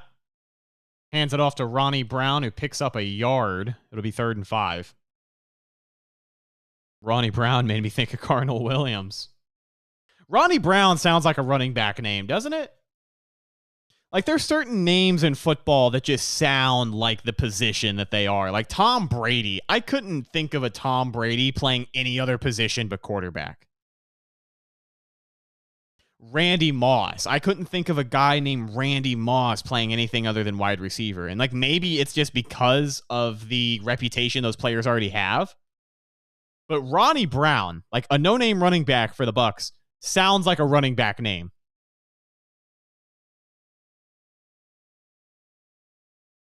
.232 left to go in the game. 3rd and 5. Baltimore at a timeout, so if the Bucs can muster up 2 more first downs, they could take the game with a 3-point lead. Out of the shotgun, Trask on 3rd down, fires deep down the right sideline. Caught! Oh, dropped. Looking for Miller, number 81. That's the deep ball tonight that Trask has been waiting on. I mean, could not have been placed any better.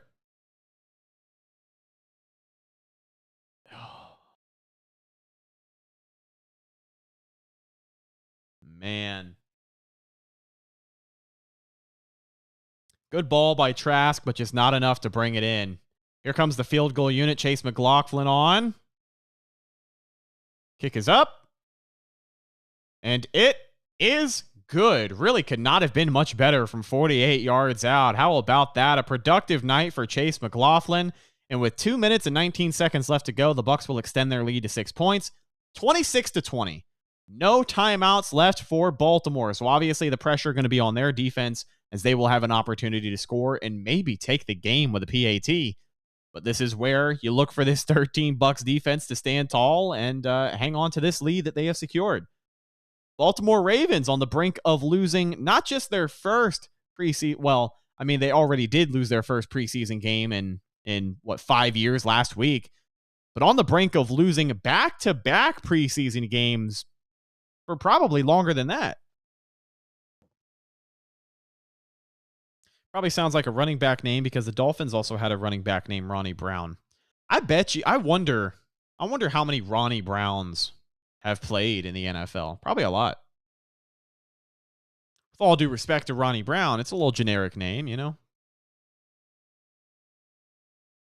Can you imagine a receiver named Jeremy Trueblood? Exactly. Like, when I hear the name Jeremy Trueblood, like, that guy's got to be a lineman. You tell a corner named Jeremy Trueblood? It just doesn't work. It just doesn't sound right.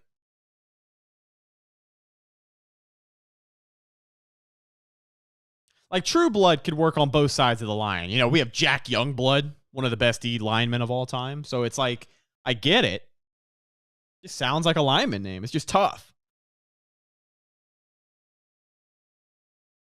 This is where those defensive players have a chance to be on the team if they make a stop. That is right, man. You know, a big-time interception, a big-time sack right here, that's going to go a long way.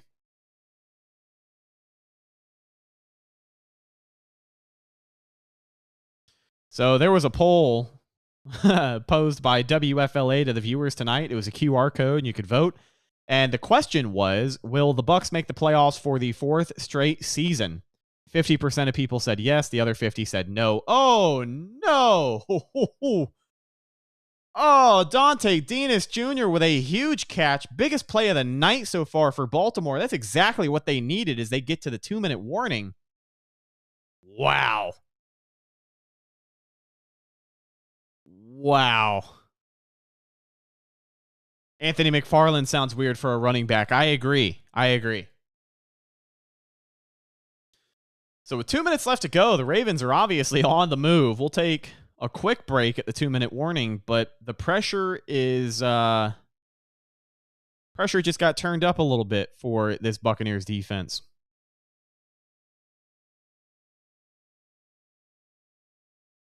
Sapp was a lineman, but he played one snap at tight end and caught a touchdown. Very true. Vita Vea, that sounds like a D lineman name. Also played a snap at tight end, caught a touchdown.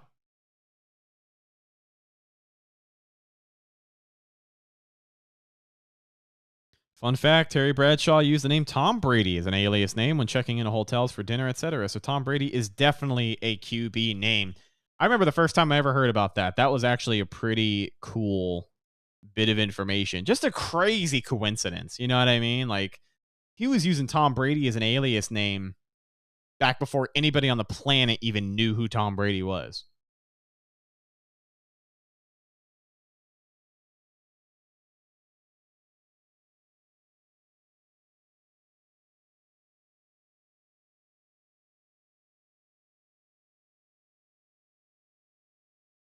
It's a 48-yard gain, by the way, for Baltimore from Anthony Brown to Dante Dimas on that last play. So, again, no timeouts for Baltimore, but given that they are now inside the 40-yard line of Tampa Bay, they have a little more room to work with. They can take their time.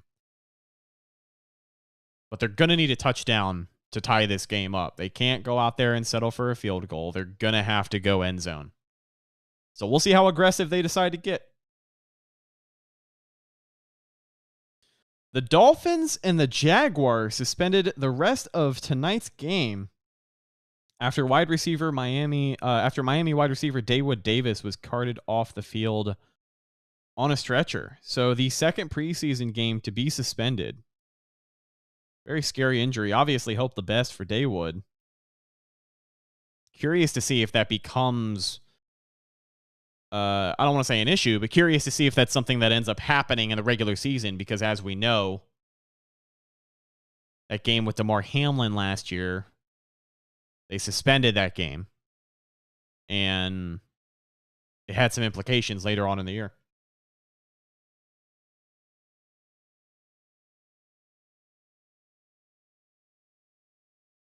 All right, so we are back. 26 to 22 minutes left to go. The Ravens in scoring position.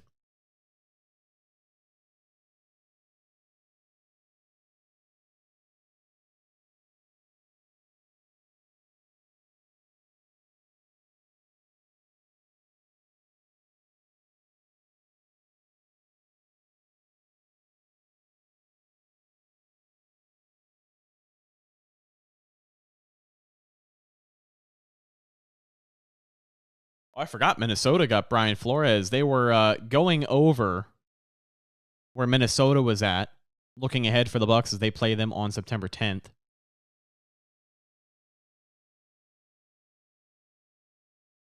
So it's a quick throw and catch that gets out of bounds. It will not move the chains, but it'll make it second and short now for Baltimore.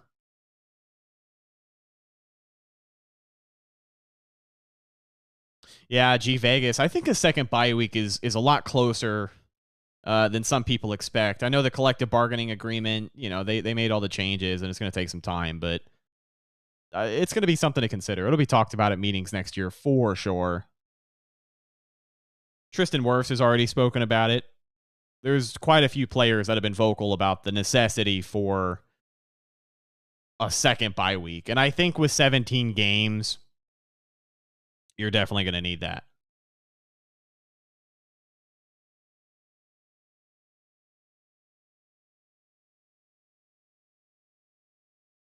So that last play is under review. Not sure if well, it's actually within the last 2 minutes, so it's going to be a box review.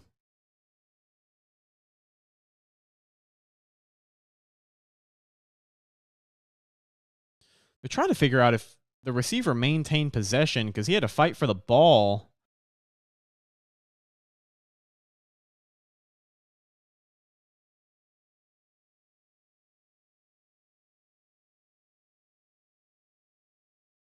So they're trying to determine if he had possession as he fell to the ground. It didn't look like he fumbled or like juggled the ball at all. Oh.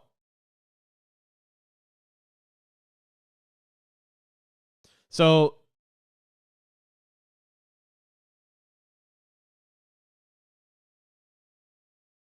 10-second runoff. So they're going to spot the runner inbounds. They will reverse the call. It was a catch, but it was not a catch out of bounds. It was a catch inbounds. So with that being said, it'll add a 10-second runoff. It'll take the play clock from 157 to 147. I don't know if it's going to be a running clock once they blow the whistle, but an interesting wrinkle there.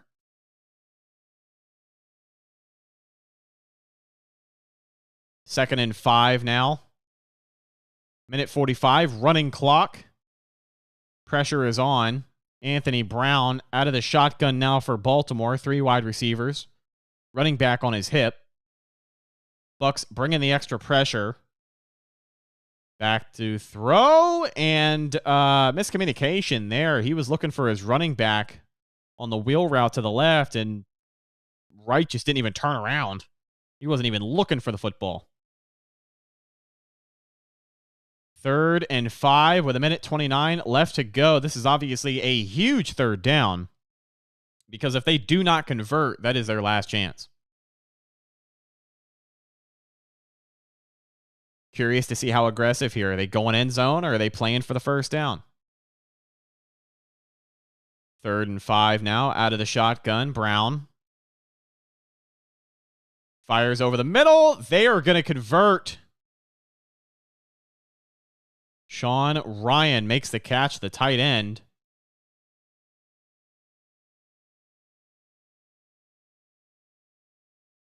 Clock will continue to go. 1st and 10.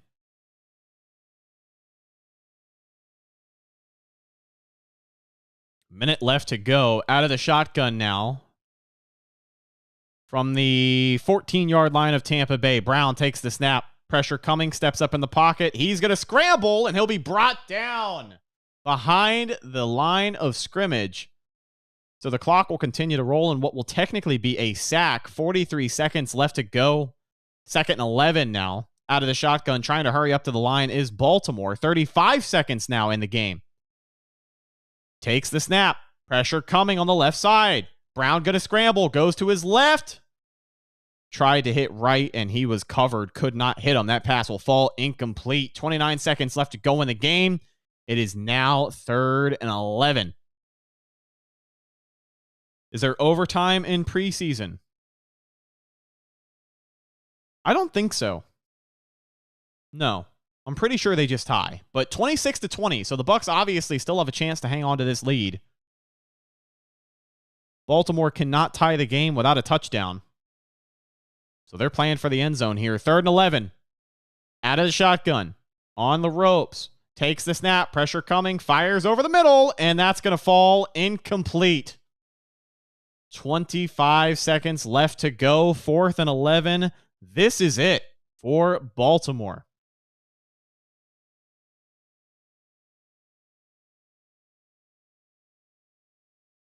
Now, they are talking about the different situations here that Harbaugh could roll out, head coach of the Ravens. He could kick the field goal and try the onside kick, but it looks like they're just going to play for the end zone here. 4th and 11. Out of the shotgun. 4 receiver set. Running back on his hip. Brown takes the snap. Rolls to his right. He's not going to see the defender coming, and the Bucs will take him down for a sack. Charles Snowden.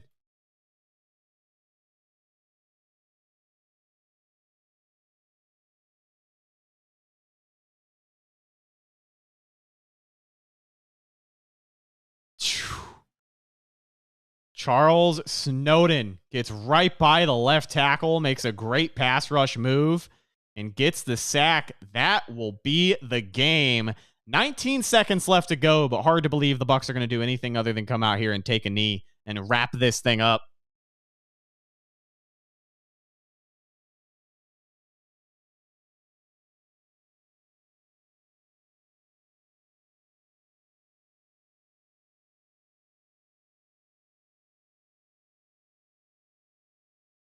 And Kyle Trask will take the knee. And the Tampa Bay Buccaneers, as time winds down, will be victorious in Raymond James Stadium. A 2-game win streak to wrap up the preseason. 26-20, your final score. And the Bucs will finish the preseason with a record of 2-1. Now they have a couple of weeks to get ready for the Minnesota Vikings, an NFC North opponent on the road. It'll be interesting. It'll be interesting. Thank you, ladies and gentlemen, everyone who is hanging out with us tonight, watching the game, listening, chiming in the live chat. You are appreciated. HK45, Abusing My Spawns, Eagles Gaming HQ, Dakadez, Bucs Nation, Simo, Miguel, DJ Johnson, G Vegas, Joey Salas. I think Evan Wanich was in here for a little bit. Mikey Kelly, Matt Diaz, anyone else that I may have missed. Ty Cavender, Fire the Cannons, Bucs win. That was a fun preseason game, I got to tell you. I mean, at the end, it looked like a preseason game, but at least it was competitive, right? Came down to the very last snap. And when you do a play-by-play live stream like this, that's all you can hope for is something exciting to talk about. So, ladies and gentlemen, it certainly was. Yeah, I saw the running back there doing some backflips. I wasn't 100% sure who it was, but that was pretty athletic, man. Well, ladies and gentlemen, thank you guys again for hanging out with us. Subscribe to the Cannon Fire podcast if you have not already. We will be live on Monday breaking down this game, talking about some of the top players, top performers, and some of the lowlights as well. But on top of that, we will be taking your phone calls. So remember, Cannon Fire podcast. Follow us on YouTube. Anywhere you download a podcast to listen to, Spotify, Apple Podcasts, Podbean, all of that good stuff. And follow us on social media. Facebook, Instagram, and X. All of those are Cannon Fire Podcast. Best place to go for updates on the show. And of course, Tampa Bay Buccaneer news as it happens. I hope you folks have a great rest of your weekend. Enjoy the W and spend some time with your loved ones because it has been a crazy week. And I just think it's a good weekend for that. I appreciate you guys spending your time with me tonight, and look forward to talking to you again soon. Bucs win 26-20. That is a wrap on the 2023 NFL preseason. The next time you hear my voice, we will be getting ready for week 1 of the regular season against the Minnesota Vikings. Football is back. And we get to cap off the preseason with a 2-game win streak. I'm your host, Rhett Matthews, signing off. Until next time, thank you guys for listening, and go Bucs.